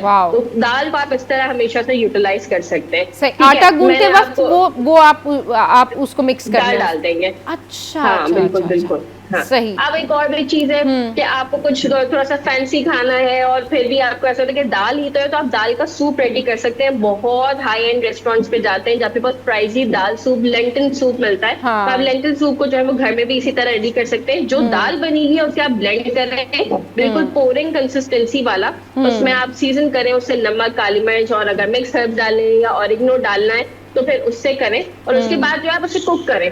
कुक करेंगे, आपको पता चलेगा कि ब्लेंड करने के बाद दाल एक कॉर्न न्यू फ्लेवर जो है वो जनरेट करती है, और आपका लेंटिल सूप जो है वो रेडी हो जाता है। ये आप कभी ट्राई कीजिएगा मेरे कहने पे, ये बहुत मजे का बनता है। सही, बिल्कुल, ये लाजमी, बिल्कुल, जितने भी, बल्कि मैं क्या हमारे जो व्यूअर्स सुन रहे हैं वो जरूर ट्राई करेंगे। सब्जी पूछे, आप मुझे बताइए, मैं आपको सब बताऊंगी। बिल्कुल, आप जो शेयर करना चाहती हैं अपनी एक्सपर्टीज के मुताबिक हमारे साथ में शेयर कीजिए। सब्जियों के हवाले से बताइए, लेफ्ट ओवर सब्जियों के हवाले से, या गोश्त हो जाता है, हलीम रखा रहता है लोगों के घर में बहुत ज्यादा। इसके अलावा क्या होता है कि वो अगर अंडे आलू का उन्होंने सालन बना लिया तो वो फ्रीज कर देते हैं। अब समझ नहीं आता कि क्या करें, क्योंकि अब वो जब बाद में उसको गर्म करे होते तो सबसे ज्यादा प्रॉब्लम उसी में होती है, क्योंकि वो शायद जो अंडे होते हैं, आलू जो है वो अंडे तो चले एक स्मेल छोड़ते ही छोड़ते हैं, आलू तो वैसे भी अपनी वो कंसिस्टेंसी रख नहीं पाते। बिल्कुल, तो जरा बताएं ना भाई इन सब का क्या किया जाए। ये तो मैं आपको बता दूं, जो आपके पास सालन है जिसमें एक अच्छी ग्रेवी होती है, आप उसकी तहरी बना लें, या पीले चावल कहते हैं घरों में, या फिर उसकी लेयर वाली बिरयानी भी बन सकती है। अगर आप उसमें थोड़ा सा फूड कलर ऐड कर दो, 1 टीस्पून भर के कोई भी ब्रांड का बिरयानी मसाला डाल दो, या फिर आपके घर में जो मसाले हैं बेसिक मसाले उनको बढ़ा दो, तो वो आपकी बिरयानी भी बहुत अच्छी रेडी हो जाती है। सब्जी की बात करें तो सब्जी जो है, अब हमारे पास मिक्स सब्जी लेट सपोज आपके घर में बनी हुई है, हम नेक्स्ट डे उसको कैसे यूटिलाइज करें, आप उनके कटलेट्स बना सकते हैं बहुत अच्छे। उनको बस हाथ से मैश कर दो, क्योंकि हमने सब्जियां ऑलरेडी गलाई हुई होती हैं। आप उसे हाथ से मैश करो, उसमें हरा मसाला डालना है, नमक, हरी मिर्ची डालें, धनिया डालें, नमक, लाल मिर्च, जो की जो सीजनिंग है वो करनी है पूरी ही रह सब्जियों को। आप उसी के सैंडविचेस भी बना सकते हैं, टोस्टर में डालें, टोस्टेड वेजिटेबल सैंडविचेस आपके रेडी हो जाएंगे। ये इंडिया में बहुत ज्यादा खाए जाते हैं, आपने देखा भी होगा कि वेजिटेबल्स को बहुत ज्यादा फोकियत दे रहे होते हैं, तो आप सब्जी को इस तरह भी यूटिलाइज कर सकते हैं। तो 2 रेसिपीज आपको मैंने वैसे भी बता दी सब्जियों की। सही, बिल्कुल, आप यूटिलाइज कर सकते हैं। अच्छा, सालन का क्या करना चाहिए ये बताइए। सालन का क्या करें? रैंडम सालन मैंने आपको बताया ना, सालन की आप तहरी बना सकते हैं, रैंडम जो भी सालन है उसकी आप बिरयानी बना सकते हैं। तह वाली बिरयानी बनानी आप वो बनाइए। आप इस तरीके से राइस में यूटिलाइज करके, राइस हर एक के घर में बहुत शौक से सब खा लेते हैं, तो उसमें तो आप आराम से यूटिलाइज कर सकते हैं। ठीक है, सालन राइस में यूटिलाइज कर लें। दाल मसूर अगर है, दालें हैं तो वो आप आटे में मिलाकर इस्तेमाल कर लें। आलू अगर बनाए हुए हैं, आलू की भुजिया बनाई हुई है, वो बच गई है, उसका क्या करें? क्या कह रही हैं आप? आलू की भुजिया बनाई हुई है, आलू और पालक और सब मिलके अच्छा बनाया हुआ है। अगर आपके पास आलू की भुजिया बची हुई भी है, ठीक है, अगर उसमें तो आप क्या करेंगे, घर पे नान है या फिर रोटी भी बनी हुई है, या अगर आप रोटी बना लें तो आप उस पे मिक्सचर जो है आलू को मैश करके पूरा स्टिक कर दें, ठीक है, और उसको आप स्टर फ्राई करें, और या फिर आप एयर फ्राई कर सकते हैं, आप बेक कर सकते हैं, तो आपका वो नान बन जाता है जो सब्जी वाला नान होता है। आप चाहे उसी आलू में जो है थोड़ा सा बेसन का घोल मिला के एक मिक्सचर रेडी करके नान को दोनों साइड से उसको अच्छे से डिप करें उस बैटर में जिसमें आलू मैश किया हुआ है आपका बना हुआ लेफ्ट ओवर, और उसके बाद आप उसको स्टर फ्राई कर दें, आप उसको शैलो फ्राई करें, आप एयर फ्राई करें तो आपको नान पकोड़ा रेडी हो जाता है जो कि बहुत बहुत यमी बनता है। सही। अच्छा ये बताइएगा बुशरा कि गोश्त को किस तरह हैंडल किया जाए, मीट को किस तरीके से फ्रीज़र किया जाए, चिकन को किस तरह फ्रीज़र किया जाए कि वो 5-10 दिन लोगों के फ्रीज़र में अगर हो तो वो मज़े मज़े की चीज़ें बना के रख दें और निकालें और फ्राई कर लें। लोग चिकन जो है जब रॉ की बात कर रॉ बिल्कुल बिल्कुल रॉ मीट वो बना हुआ है, हाँ बिल्कुल, वो जो रॉ मीट होता है ना उसके हवाले से मैं बात कर रही हूँ कि अगर आपने चिकन फ्रीज करनी है, आपने मीट फ्रीज करना है तो क्या करें? जी अच्छा ठीक है, मैं आपको बताती हूँ। अगर जैसे चिकन आता है, चिकन को तो मैं हमेशा कहती हूँ कि चिकन में जितना बैक्टीरिया होता है उतना मेरे ख्याल से किसी और मीट में नहीं होता। आप उसे अच्छे से वॉश करें, ड्रेन करें उसका सारा पानी, पैकेट उस तरह बनाएं जिस तरह आपको पता है आपकी फैमिली की नीड होती है, कंजप्शन वन टाइम का कितना है, ठीक है। चिकन को या मीट, आप कोई भी मीट लेंगी आप उसे थॉ करे बगैर खाना बनाने नहीं रखेंगी। अगर तो आपने गोश्त को थॉ किए बगैर ही चूल्हे पे चढ़ा दिया और उसको हीट मिल गई तो गोश्त काला हो जाएगा, चिकन है तो हार्ड हो जाएगा।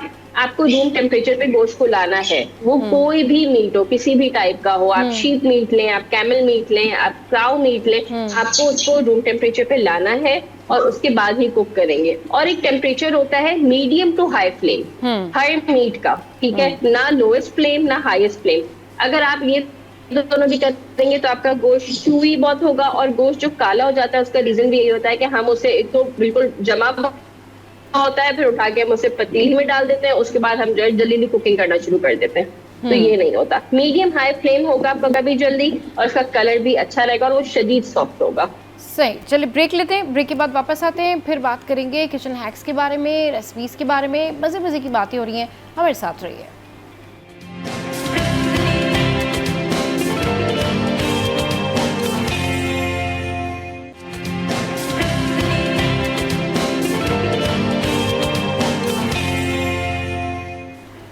Welcome back. तो बुशरा हमारे साथ मौजूद हैं और हम बातें कर रहे हैं उनसे कि क्या हैक्स होते हैं कि ये जो मीट है इसको फ्रीज़ कैसे करें और लेफ़्ट ओवर को जो है किस तरीके से आप बना सकते हैं मज़ीद फूड के साथ। तो ये तो सारी बातें हो गई। अब चिकन फ्रीज़ किस तरह से की जाए। जो कच्चा चिकन होता है वो जब आप लाते ताज़ा तो उसको लोग क्या करते हैं कि बग़ैर धोए कुछ लोग फ्रीज़ कर देते हैं, कुछ लोग धोते नहीं हैं उसको अच्छे तरीके से, और फिर उसके बाद जब उन्होंने पकाना होता है तो फिर वो निकाल कर उसको जो है वो साफ़ कर रहे होते हैं, फिर वो उसकी चिकनाई वगैरह वो सारी चीज़ें निकाल रहे होते हैं।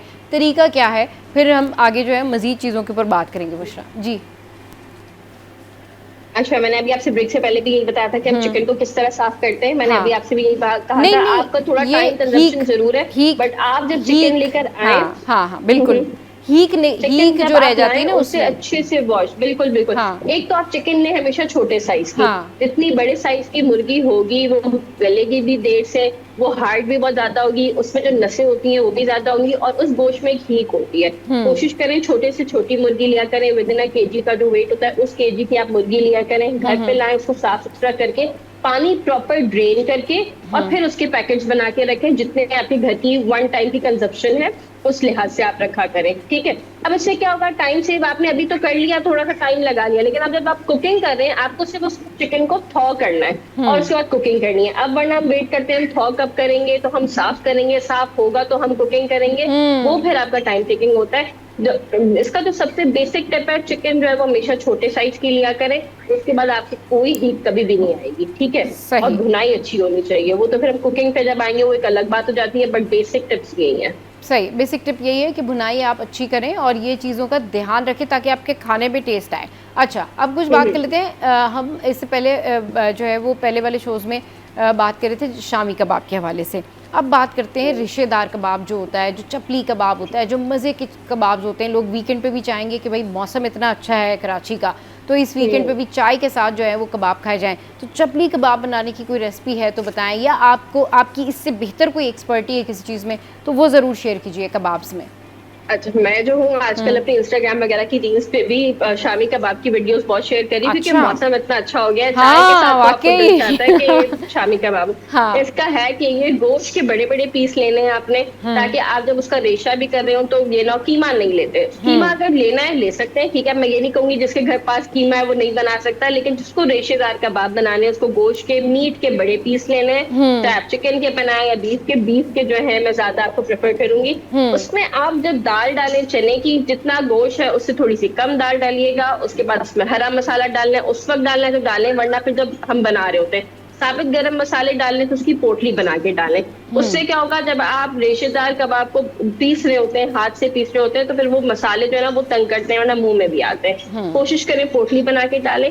एक आलू छोटे साइज का, आपके कबाब शदीद मॉइस्ट बनेंगे। बहुत सारे लोग जो है वो इस राय से इत्तेफाक नहीं रखेंगे, लेकिन मेरे कहने के बाद एक छोटा आलू आप जरूर डालें जब आप शामी कबाब का मिक्सचर रेडी कर रहे हैं बॉईल करने के लिए। बॉईल हो जाएगा, उसके साथ ही आपको पीसना है। आपके अगर कबाब लेट से शामी कबाब जिसके भी घर में बनते हैं 20 30 50 तो बनते ही हैं, ताकि फ्रीजर में रखें, शाम आपकी सॉर्ट आउट हो जाती है। अब आपका जब लास्ट तक शामी कबाब बचा हुआ होगा ना वो इतना मॉइस्ट होगा, चाहे आज खाएं या 1 महीने बाद खाएं, ये मेरी गारंटी है। अच्छा, ज़बरदस्त। ये तो आपने ज़बरदस्त जो है वो रेसिपीज़ और जो है ना वो कुकिंग मेथड भी आपने शेयर किया है। अच्छा ये बताएं कि ये तो शाम की चाय के साथ कबाब्स हो गए, अब बाकी होता है लोग क्या कर रहे होते हैं कि बाज़ार से भी चीज़ें मंगा रहे होते हैं, बेकरी बिस्किट्स हैं, फिर नमक पारे मंगा लिए उन्होंने, निम्को मंगा लिया एंड ऑल, बट इससे बेहतर घर में क्या चीज़ें सर्व की जा सकती हैं? चाय हो गई कबाब के साथ, और क्या कुछ बनाएं, उसकी रेसिपी शेयर करें। कबाब, अच्छा मैंने आपने नमक पारे बोले तो बता दूं, नमक पारे जिसको कुकिंग का शौक होता है ना कि वो अपने घर वालों को फीड करे जितना बेहतर हो घर का खाना, तो उसमें मैं आपको नमक पारे की रेसिपी शेयर करती हूँ। आपको उसमें मैदा लेना है, थोड़ी सी अजवाइन और थोड़ी सी आपको उसमें जीरा डालना है, नमक डालेंगे, नमक थोड़ा सा डालेंगे आप जबान पे जब उसको चखें नमक पारे को तो हमें नमकीन फ्लेवर आता है। तो आपको उसको हल्के हाथ के पानी से गूंदना है, क्योंकि हार्ड जितना होगा उतनी आपकी क्रिस्पी नमक पारे बनेंगे। अच्छा साटा उसका गूंदे, वैसे पतला पतला पेपर और उसको आप बिल्कुल खौलते हुए तेल में फ्राई करें तो आपके नमक पारे रेडी हो जाते हैं। ऐसे ही पफ्स आते हैं, आपको रेडीमेड जो है वो पफ पेस्ट्री के पैकेट्स मिल जाते हैं, आप घर पर लाएं उनको, जो है वो पफ को आप चाहें तो आप सेवी सलामी कट करके डाल सकते हैं, और अगर आपको स्वीट पे डालना है तो आपके पास आवाज़ जो है मुझे बुशरा की जी जी जी हाँ बुशरा बिल्कुल कंटिन्यू कीजिए। बुशरा क्या कह रही थी आप?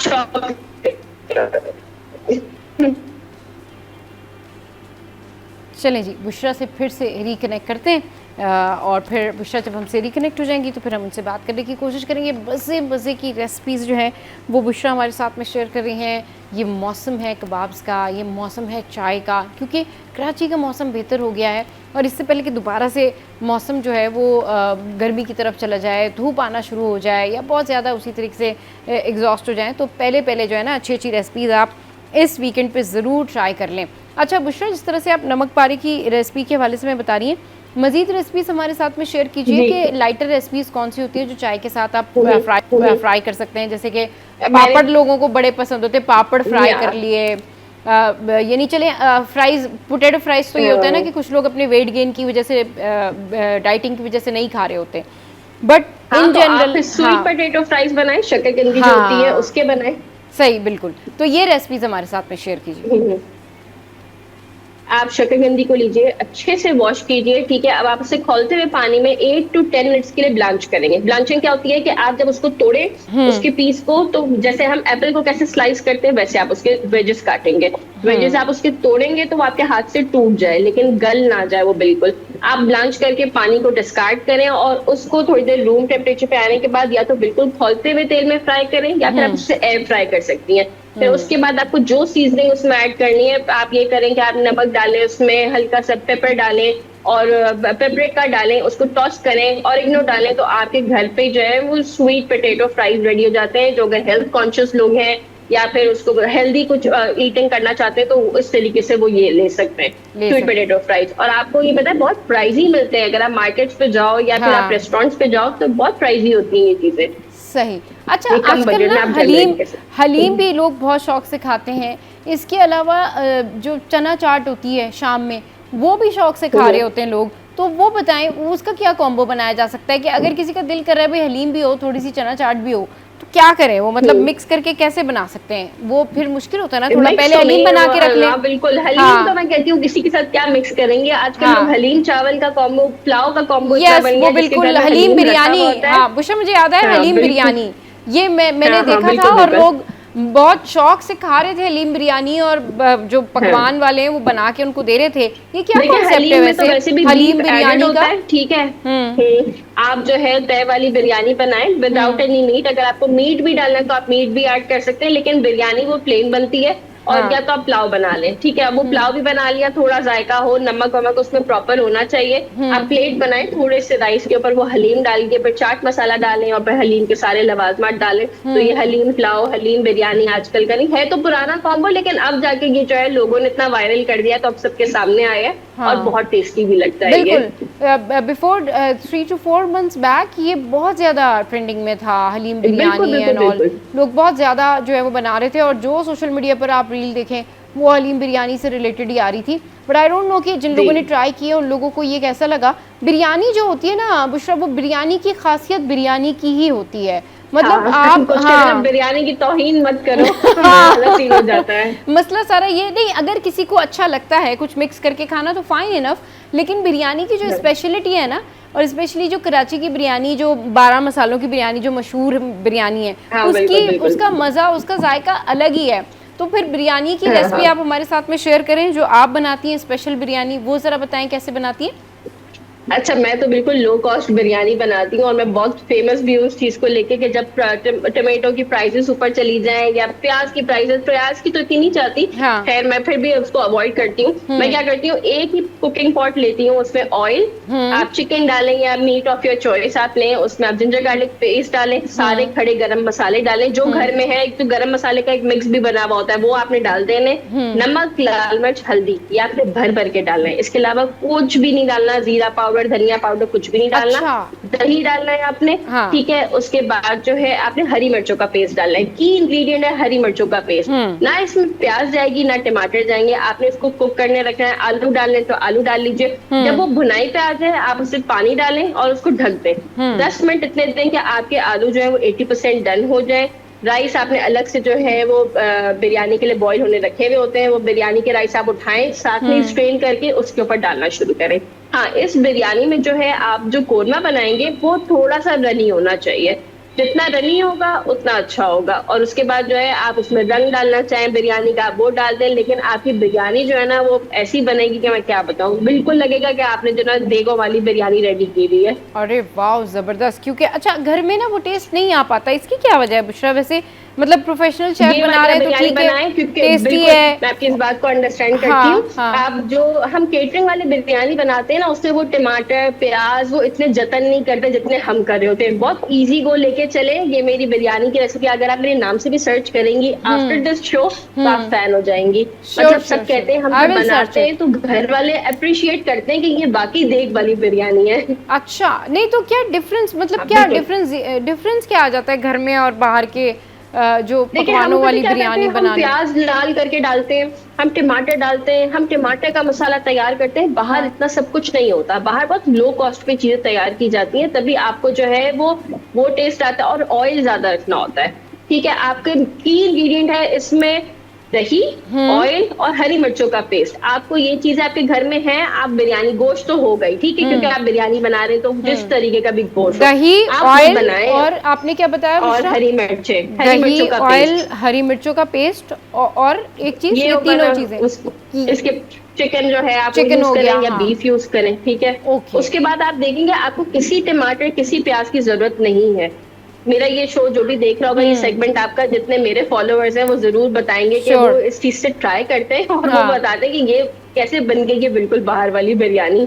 अच्छा, ये यानी कि ये कुछ चीज़ें जो है ना वो कहना चाहिए स्टाइल थोड़ा मुख्तलिफ हो जाता है बनाने का ना, बिल्कुल, तो जो उसका बिल्कुल, तरीक़ेकार है वो थोड़ा सा मुख्तलिफ हो जाता है। घर में बहुत ज़्यादा एफर्ट कर रहे होते हैं बनाने के लिए कि जी, वो जी, पहले जी, सारी जी, जी। चीज़ें धो के रखते हैं, फिर उसको वो ग्राइंडर कर रहे हैं, फिर उसको अलग अलग जो है वो इस्तेमाल करके फिर वो उसके अंदर बना के पूरा सब चीज़ें डाल रहे होते हैं।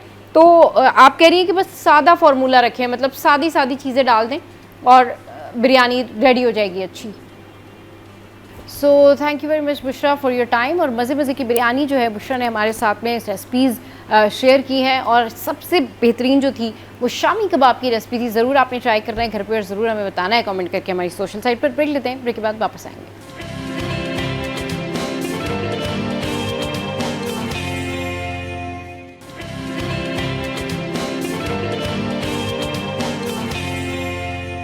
बात कर लेते हैं मेकअप ट्रेंड्स के हवाले से कि आजकल मेकअप में, स्टाइलिंग में क्या कुछ इन है और लोग किस तरीके से अपने आप को कैरी कर रहे हैं। ब्राइड्स जो हैं उनके लिए कौन से मेकअप हैं, क्योंकि जब सीज़न चेंज होता है ना तो उसके साथ साथ ट्रेंड्स भी चेंज होते हैं। तो इस पर बात करने के लिए आज हमारे साथ जो हैं एक्ट्रेस, मॉडल और मेकअप आर्टिस्ट नादिया हुसैन मौजूद हैं। उनको शो में वेलकम करते हैं। अस्सलाम वालेकुम नादिया, गुड मॉर्निंग, कैसी हैं आप? वालेकुम सलाम, गुड मॉर्निंग। मैं बिल्कुल ठीक, थैंक यू। अच्छा नादिया, ये बताइए कि आजकल मेकअप ट्रेंड्स जो हैं वो क्या है, किस तरह की स्टाइलिंग हो रही है, ब्राइडल मेकअप कैसा हो रहा है? आजकल ज्यादातर जो है वो बहुत ही सॉफ्ट और ग्लोई किस्म का मेकअप है जो कि हर कोई चाह रहा है। You know, skin is in वाली चीज, everybody wants a very naturally pretty look. Right. अच्छा, तो ये नेचुरल प्रिटी लुक तो हर कोई किसी की डिमांड है, लेकिन ये बताएं कि उसमें क्या क्या चीज़ें आप लोग बता रहे होते हैं उनको, क्योंकि वो नेचुरल प्रिटी लुक में no makeup look is lot of makeup look, तो वो कैसे फिर आप लोग करते हैं, उसकी क्या स्टाइलिंग होती है, क्या क्या चीज़ें उसमें ऐड कर रहे होते हैं?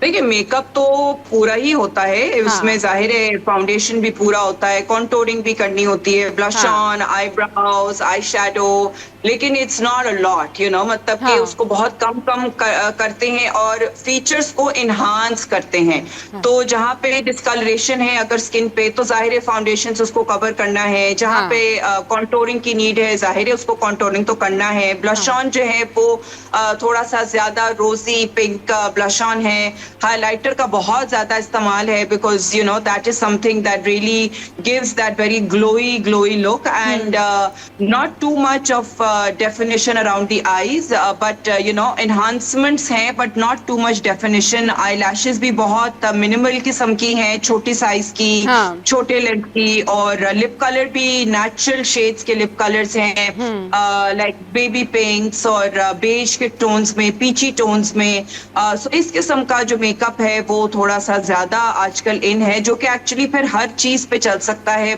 लड़कियां उसी किस्म का मेकअप, उसका और ज्यादा tone down version at times, you know, like वो अपने माइयों निकाह पे भी कराते हैं, और इससे थोड़ा सा और इन्हांस, हल्का सा आईलाइनर थोड़ा सा इन्हांस हो गया, थोड़ी सी लैशेस थोड़ी सी घनी हो गई, तो वही किस्म का मेकअप जो है वो ब्राइडल में चला जाता है। So that's very very you know like, but the basic thing is कि स्किन कैसी है, स्किन अच्छी होनी चाहिए, और तभी जो है वो आपका मेकअप ज्यादा अच्छा लगेगा। क्योंकि अगर हम कम बेस लगाते हैं तो आपकी एज भी जो है वो नहीं ज्यादा बड़ी लगती है। तो अगर स्किन अच्छी होगी तो ऑटोमेटिकली आप जो है वो बहुत बड़ी उम्र के नहीं लगेंगे। सही। अच्छा नादिया, जिस तरीके से अभी आपने बहुत ज़बरदस्त तरीके से बताया कि आपने कैसे मैनेज करना है अपने बेस को, वहीं पर आजकल आप लोग क्या सजेशन दे रहे होते हैं कि भाई किस तरह के ब्राइडल लुक होनी चाहिए? और जो ब्राइड्स आती हैं वो यूजुअली यही कहती हैं कि जी ठीक है, हमें बहुत नेचुरल नज़र आना है, बड़ा खूबसूरत नज़र आना है, लेकिन उसके लिए स्किन का अच्छा होना बड़ा ज़रूरी है। तो उसमें फिर आप लोग उनको क्या प्रोसीजर बताते हैं, क्या चीज़ें बताते हैं कि स्किन पे क्या चीज़ें बेहतर होनी चाहिए, स्किन क्वालिटी बेहतर होनी चाहिए, पिंपल्स नहीं होने चाहिए, रिंकल्स नहीं होने चाहिए एंड ऑल दैट, तो किस तरीके से स्किन क्वालिटी बेहतर करें? देखिए, वो तो जाहिर है मेकअप के दिन तो कुछ भी नहीं हो सकता है। ये सारी ट्रीटमेंट प्रोसीजर्स हैं जो कि अगर आपको प्रॉब्लम्स हैं तो फिर then you have to address those problems. वो जो प्रॉब्लम्स हैं वो ओवरनाइट तो सॉल्व होते नहीं हैं। पिगमेंटेशन ओवरनाइट खत्म नहीं होती है, पिंपल्स नहीं खत्म होते हैं। वो अगर आपके रिंकल्स हैं या आपकी फेस पे सैगिंग है तो आपको फिर प्रॉपर ट्रीटमेंट्स कराने हैं बोटॉक्स के साथ, या अगर आपके अंडर आइज पे बहुत ज्यादा हल्के हैं तो फिर आप फिलर्स की नीड हो सकती है। अगर आपके बहुत ज्यादा सैगिंग है तो हो सकता है कि आपको कोई लिफ्टिंग ट्रीटमेंट की नीड हो, जो कि जैसे कि थ्रेड्स हो गए, या फिर जो लेजर की जो कुछ ऐसी ट्रीटमेंट्स है, लेकिन none of that except maybe thread lifting या फिर सर्जिकल फेस लिफ्ट टाइप चीज। ये मैं यंगर लड़कियों के नहीं, मैं थोड़ी सी ओल्डर खवातीन की बात कर रही हूँ कि अगर वो इस किस्म का अपना कोई उनका प्रॉब्लम है और वो उसको रिजॉल्व करना चाह रही, तो ये तो सारी ट्रीटमेंट रिलेटेड चीजें आती है, जो कि जाहिर है ओवरनाइट किसी चीज का रिजल्ट नहीं है। सही, ओवरनाइट किसी चीज़ का रिजल्ट नहीं होती। तो मतलब अगर ब्राइड आती है आपके पास और वो कहती है जी मेरी शादी है 3 महीने बाद या 4 महीने बाद, तो कितने महीने पहले जो है वो आपके पास ब्राइड आई या किसी भी ब्यूटिशियन के पास जहाँ से उसने अपना मेकअप करवाना है, जहाँ से पूरी स्टाइलिंग करवानी है, कितने महीने पहले जाना चाहिए ब्राइड्स को? अब इट डिपेंड्स कि प्रॉब्लम क्या है। अगर प्रॉब्लम उनकी पिंपल्स का है, पिगमेंटेशन का है, तो फिर हो सकता है कि उसके अंदर 6 महीने 1 साल भी लग जाए। और अगर उसके बेसिक किस्म की उसके व्हाइट हेड्स ब्लैक हेड्स हैं, जो कि हो सकता है कि किसी फेशियल से जो है वो थोड़े बहुत स्किन थोड़ी बहुत क्लियर हो जाए, तो उसके लिए जो है वो आपको महीना 2 महीना तक आपको देना है, ताकि ये कि थोड़ी सी स्किन जो है वो आपकी बेहतर हो जाए। लेकिन it all depends on the skin problem कि स्किन में प्रॉब्लम क्या है। अगर प्रॉब्लम नहीं हमें पता है तो जाहिर है हम नहीं ये भी नहीं बता सकते कि आपको टाइम कितना लगेगा उसको ट्रीट करने में कितना टाइम लगेगा। तो ज़रूर जाएं और जिस तरह से अगर जो भी आपका इवेंट है उससे पहले ज़रूर जाएं और मिलें, बताएं कि भाई ये प्रॉब्लम है। अच्छा नादिया, माइयों का मेकअप भी आजकल बहुत क्यूट, बहुत प्रिटी, बहुत नेचुरल मेकअप हो रहा है, लेकिन उसमें आपने देखा होगा कि स्टाइलिंग बहुत काउंट करती है। माइयों में क्या होता है कि मेकअप तो बहुत अच्छा होता है, लेकिन वो जो गजरे वजरे और वो सारी चीज़ें जो पहना रहे होते हैं वो उससे थोड़ा सा लुक हैवी हो जाता है। तो एक सेटल स्टाइलिश ब्राइड माइयों की कैसी होनी चाहिए? देखिए गजरे वजरे तो आई थिंक इज फाइन, लेकिन ये कि जो फेस के अराउंड जो ज्वेलरी है, अगर गजरे के जो झुमके हैं वो थोड़े छोटे साइज के हो जाएं, और जो टीका होता है वो भी आजकल बहुत ही बड़े साइज का बहुत एबनॉर्मल लगता है, तो वो भी जो है वो एक छोटा सा एक अगर, क्योंकि आजकल तो ये सारी जो ज्वेलरी है ये फेक फ्लावर्स की मिलती है, जो कि बहुत ही अच्छे प्यारे फेक फ्लावर्स होते हैं ये, जो कि जिससे ये ज्वेलरी बनती है। तो आप अपनी हिसाब से उसकी डिजाइनिंग भी करवा सकते हैं। तो अगर आपने गजरे बड़े पहन लिए या बालों की जो है वो आपने उसको थोड़ा सा चुटिया के साथ आपने कोई लड़ियां लगानी है, कोई ऐसी चीज करनी है, तो आप वो उसको कर सकते हैं। लेकिन बहुत ज्यादा ओवर द टॉप जो है वो चीज होती है तो फिर वो बहुत अननेचुरल लगती है। तो उसको बेहतर ये है कि वो थोड़ा सा कम हो।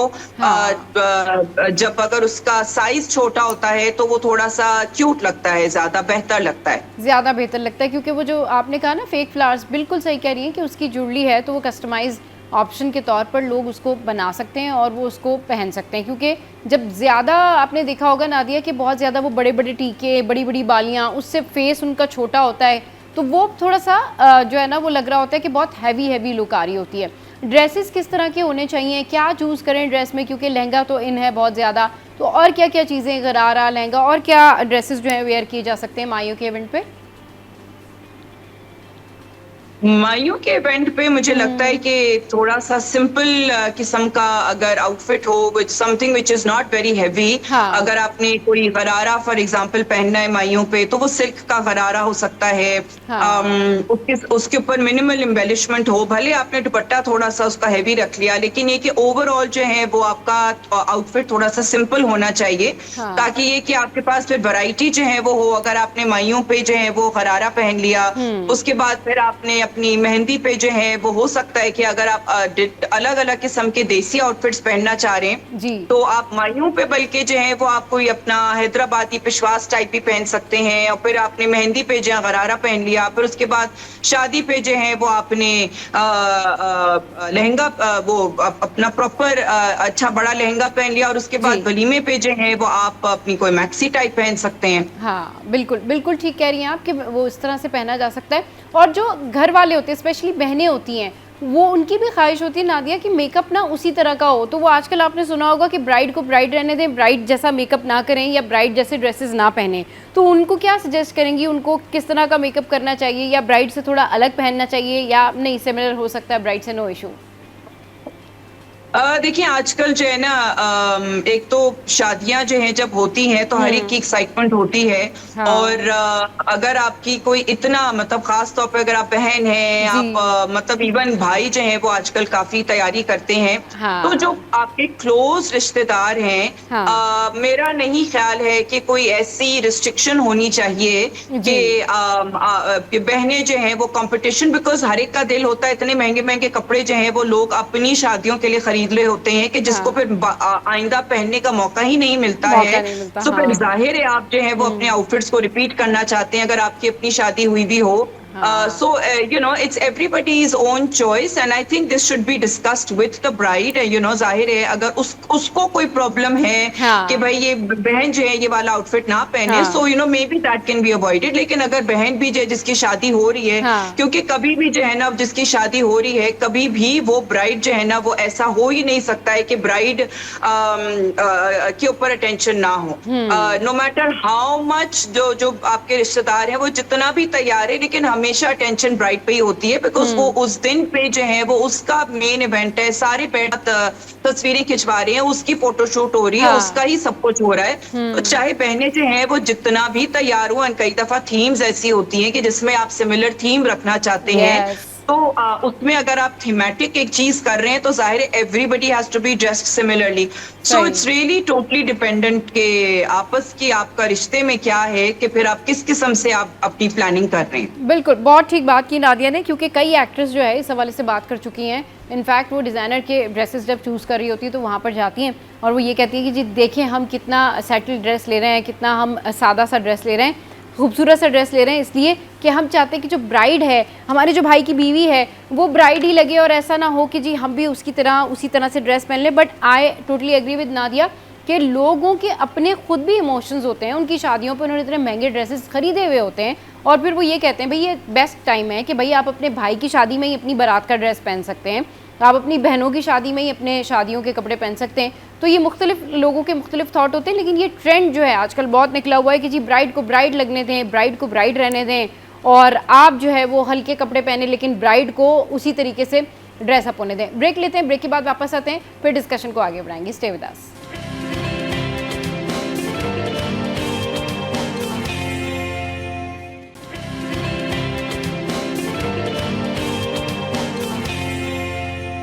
स्टाइलिंग के बारे में और साथ साथ जो हमारे यहाँ जो ब्राइडल सीज़न होता है, जो शादी सीज़न होता है, उस पर क्या कुछ हो रहा होता है, क्या ट्रेंड है, उसके हवाले से हम बात करें।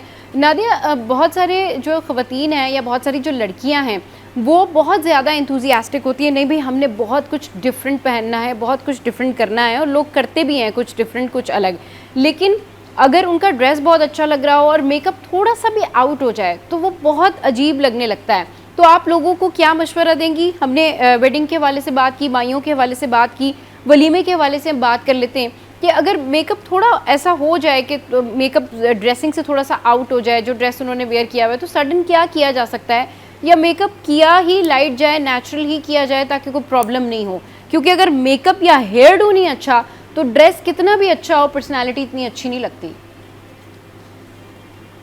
बिल्कुल, देखिए यहाँ पे अभी मेकअप को चेंज करने के लिए तो कोई इतनी बड़ी तो कोई बात ही नहीं है। हाथ में अगर टिश्यू भी होगा ना तो आप अपने मेकअप को हल्का कर सकते हैं। अगर ब्लश ऑन ज्यादा है, लिपस्टिक ज्यादा है, आपने थोड़ा सा हल्का सा जो है ना वो टिश्यू को या वेट वाइप को हल्का सा इसको ऐसे ऐसे थोड़ा सा प्रॉपर तरीके से अगर उसको इस्तेमाल करेंगे तो वो चीज आपकी हल्की हो जाती है, तो वो तो इतना बड़ा मसला नहीं है।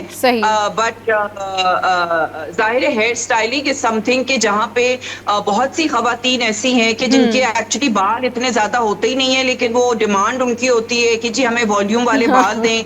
लेकिन वॉल्यूम वाले बाल देने में जो है फिर उनको ना प्रोडक्ट चाहिए होता है, ना वो कहते हैं कि जी हमारे बालों में बैक कोम ना करो, स्प्रे इस्तेमाल ना करो, और एक्सटेंशंस भी उनको नहीं खरीदनी होती हैं क्योंकि जाहिर एक्सटेंशंस भी महंगी हो जाती हैं। तो इतना तक तो फिर पॉसिबल नहीं ना कि अगर आप इतना वॉल्यूम देना चाहें फिर थोड़ी देर के बाद बाल फ्लैट हो जाते हैं, क्योंकि गर्मी अगर इतनी है या अगर आपका माहौल ऐसा नहीं है कि जहाँ पे कंडीशनिंग तो या अगर आपकी भाग दौड़ बहुत ज्यादा हो रही है तब भी जो है वो आपके बाल फिर ऑल मतलब कि वो बिल्कुल अच्छे नहीं लगते हैं। निकलते के वक्त सैलून से वो अच्छे लग रहे होते हैं बाल, लेकिन जब आप पहुंचते हैं हवा है, गर्मी है, जी जी हब्स है और बहुत सारी चीजें, अब तो लाइक बारिशों का मौसम शुरू हो चुका है। हाँ। So of course one needs to understand and one needs to realise कि आपके अपने बाल कैसे हैं, आपको क्या स्टाइलिंग चाहिए है। अगर आप नहीं इतना ज्यादा अफोर्ड कर सकते या अगर आपको पसंद ही नहीं है अपने बालों में प्रोडक्ट इस्तेमाल होना, तो then keep your styling simple.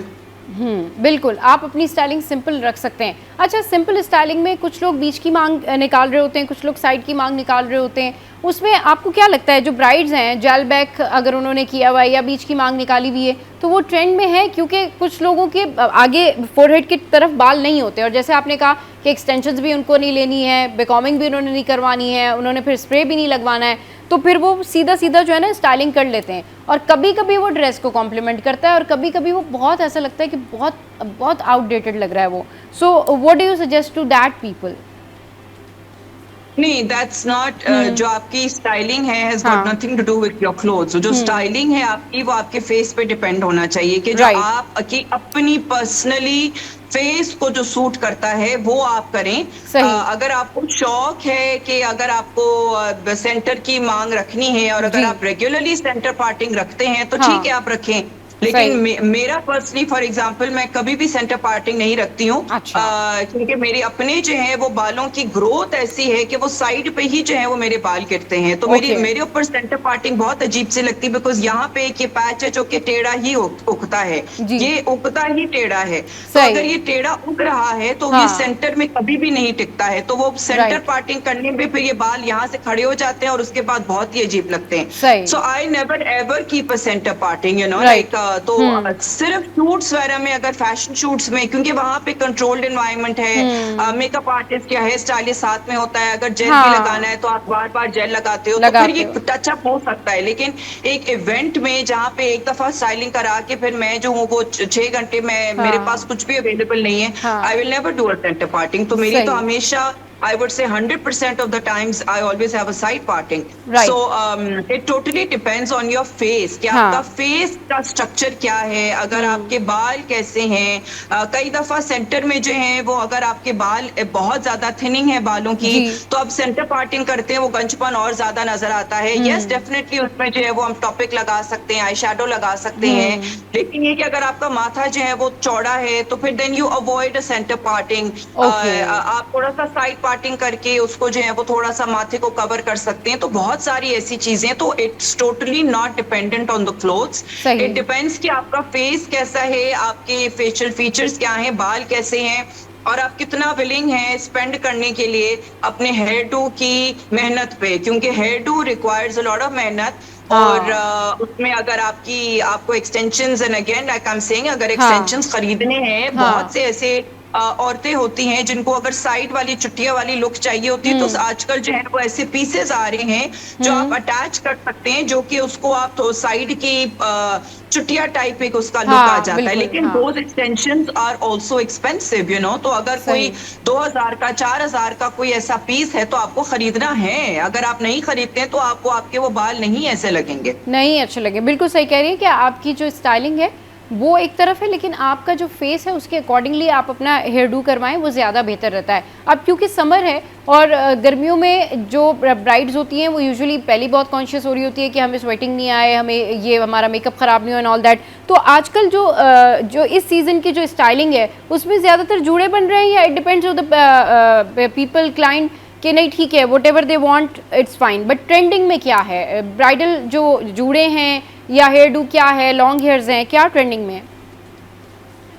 Everything is in, I mean आजकल जो बेसिकली चुटिया टाइप जो लुक है वो हम लोग यूजुअली माइयों मेहंदी पे कर रहे होते हैं, थोड़ा सा बन टाइप, लो बन या साइड पार्टिंग बन जो है वो बारात पे कर रहे होते हैं, और तो खुले बाल टाइप लुक जो है वो वलीमे पे कर रहे होते हैं। But it's totally dependent on everything. मतलब बहुत दफा जो है वो अगर गर्मी इतनी ज्यादा है तो ब्राइड चाहती है कि नहीं मेरे फिर बाल जो है वलीमे के दिन खुले नहीं रखें, उसको बांध के जो है वो उसकी स्टाइलिंग ऐसे करें करें कि उसको जो है ना थोड़ा सा खुला लुक भी आए। हाँ. और so it's totally dependent on lots of things, you know, मतलब कि ये सिर्फ एक ही ट्रेंड को अगर आप ब्लाइंडली फॉलो करना चाहते हैं, हाँ. लेकिन वो चीज आपके ऊपर ना सूट कर रही है, ना आपके ना कैपेसिटी है, तो फिर वो आप पॉसिबल नहीं है ना, तो फिर कोई फायदा नहीं है फिर ऐसी चीजों के बारे में बात करने का। सही, बिल्कुल ठीक कह रही हैं कि फिर वो आप वो बात वही हो जाती है कि भाई फिर अगर आपको जिस चीज़ में आप कंफर्टेबल हैं वो चीज़ आप कैरी करें, वो ज़्यादा बेहतर होती है। अच्छा नादिया,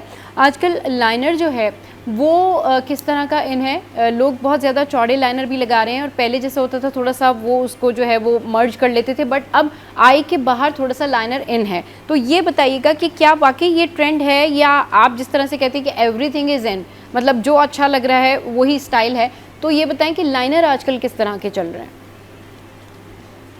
लाइनर आजकल विंग्ड लाइनर तो डेफिनेटली चल रहा है और हमेशा से ही चलता आ रहा है। हाँ. और आगे भी चलता आएगा। तो उसके अंदर विंग जो होता है वो कभी अगर आपकी अगेन आंखों को सूट करता है तो आप थोड़ा सा विंग को जो है वो बड़ा कर सकते हैं, लेकिन अगर आपकी आंखें जो है वो ऐसी हैं कि वो बड़ा विंग उसको सूट नहीं करेगा, तो आप इतना बड़ा विंग नहीं कर सकते हैं, बिकॉज फिर वो बहुत ही अजीब सा लग रहा होता है, आउटलैंडिश टाइप लग रहा होता है, और उसके साथ साथ बहुत बड़ी बड़ी पलकें जो है वो लगा लेते हैं। Again it looks very unnatural. बिल्कुल। सो इट टोटली डिपेंड्स कि आपको आपके again like I am saying facial features कैसे हैं। अगर आपकी आंखें जो है वो ऐसी हैं कि उसके ऊपर बहुत बड़ा विंग लाइनर लगा सकते हैं, तब जो है वो आप बड़ा विंग लाइनर लगाएं, लेकिन normally short wing eyeliner is the best way to go about it, is the safest. And अगर आपको अपनी लुक थोड़ी सी चेंज करनी है तो उसी आई लाइनर को जो है वो अगर थोड़ा सा ब्लेंड कर देते हैं तो ब्लेंडेड आई लाइनर लुक हो जाता है, फिर वो एक शार्प आई लाइनर लुक नहीं रहता है। So it again like I am saying it totally depends कि आपको अपनी अगर लुक्स में जो है वो चेंजिंग करनी है तो इस तरीके से जो है वो सटल तरीके से लुक्स में जो है वो आप चेंजिंग कर सकते हैं। आजकल तो अगर आप ड्रामों में देखेंगे तो लड़कियां जो हैं जो एक्चुअली जो एक्ट्रेसेस अपने ड्रामों की शूट्स में शादियों में जो मेकअप जो जैसा कराती हैं, वो तो बहुत ही मिनिमल, बहुत ही पतला आईलाइनर होता है और बहुत ही छोटा विंग होता है, ना कोई चौड़ा विंग होता है, कुछ भी नहीं है जो नो। तो they are going with very extremely subtle looks but very glowy and very you know like light base, because again fortunately उन लड़कियों के जो है वो स्किन्स बहुत अच्छी हैं, बहुत अच्छी हैं, बिल्कुल। ऑटोमेटिकली जो है वो बहुत उनका एक नेचुरली ग्लो भी आ रहा होता है, जाहिर है हाइलाइटर तो लगता ही है, लेकिन इनके ऑटोमेटिकली क्योंकि उनकी स्किन अगर अच्छी है तो वो वैसी जो है वो उनके ऊपर मेकअप अच्छा लगता है, हल्का मेकअप भी अच्छा लगता है। So but it totally depends on your skin. बिल्कुल, स्किन की कंडीशन के ऊपर बहुत डिपेंड करता है कि आप किस तरह का मेकअप कर रहे हैं, और अगर आप लाइट नेचुरल मेकअप कर रहे हैं तो ज़रूर आपकी स्किन की कंडीशन बेहतर होनी चाहिए। अब टू टोन स्किन है या स्किन कंडीशन बेहतर नहीं है, पिंपल्स एंड ऑल दैट, तो डेफिनेटली फिर आप जो है वो उस तरह से अच्छा मेकअप अगर करवाते भी हैं तो वो उस तरह से इन्हांस नहीं हो पाता जिस तरह का मेकअप इन्हांस होता है जिनकी स्किन अच्छी होती है। Nadia, any tip for viewers के वो अपनी स्किन कंडीशन को बेहतर करने के लिए क्या कर सकते हैं, किस तरीके से अपनी स्किन का ख्याल रख सकते हैं?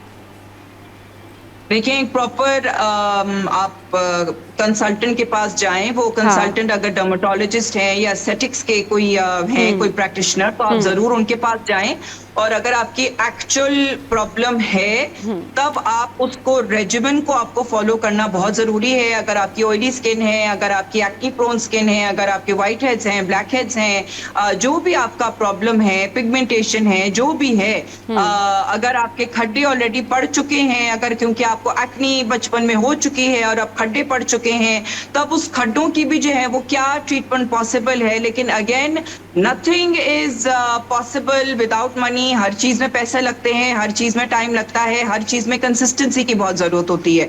लोगों को जो है वो एक जादू की छड़ी चाहिए होती है कि जी वो एक डॉक्टर के पास जाएं और जादू की छड़ी वो डॉक्टर चलाए और हर चीज सही हो जाए, जी स्किन भी सही हो जाए, टाइटिंग भी हो जाए, आंखें भी बड़ी हो जाए, बाल भी उग जाए, और हर चीज जो है वो सही हो जाए, ऐसा पॉसिबल नहीं है। एवरी सिंगल थिंग, एक छोटी चीज के लिए भी अलग ट्रीटमेंट होती है। अगर आपको जो है वो अपनी आंखों की रिंकल्स के अराउंड अराउंड जो है वो कोई ट्रीटमेंट करानी है उसकी अलग ट्रीटमेंट है, अगर आपको Right. अपनी जॉ लाइन को टाइट कराना है उसकी अलग ट्रीटमेंट है, हाँ. अगर आपको अपने आईब्रोज को कुछ करना है उसकी अलग ट्रीटमेंट है, अगर आपको पिगमेंटेशन को कुछ करना है उसकी अलग treatment, everything requires time, money and effort and consistency. Right, बिल्कुल बिल्कुल, बहुत अच्छी बात की है कि हर चीज़ के लिए आपकी कंसिस्टेंसी, आपके पैसे, आपके इंटेंशन, आपका पैशन बड़ा ज़रूरी है। Thank you very much Nadia for your precious time. और बहुत अच्छी गुफ्तगू की नादिया ने और बहुत तरीके से उन्होंने लोगों को ये समझाने की कोशिश की है कि भाई कंफर्ट जोन के मुताबिक काम करें, लेकिन बात वही है कि ट्रेंड को फॉलो करें। और जो आपके स्टाइलिस्ट हैं जिनके पास आप जाते हैं, जब आप उनको जाके फ़ौरन से ही कह देते हैं ना कि जी ठीक है हमें इस तरह का मेकअप चाहिए, तो उस तरह के मेकअप के लिए उस तरह की स्किन भी होती है जिस तरह से आप वो एग्जांपल्स दिखा रहे होते हैं।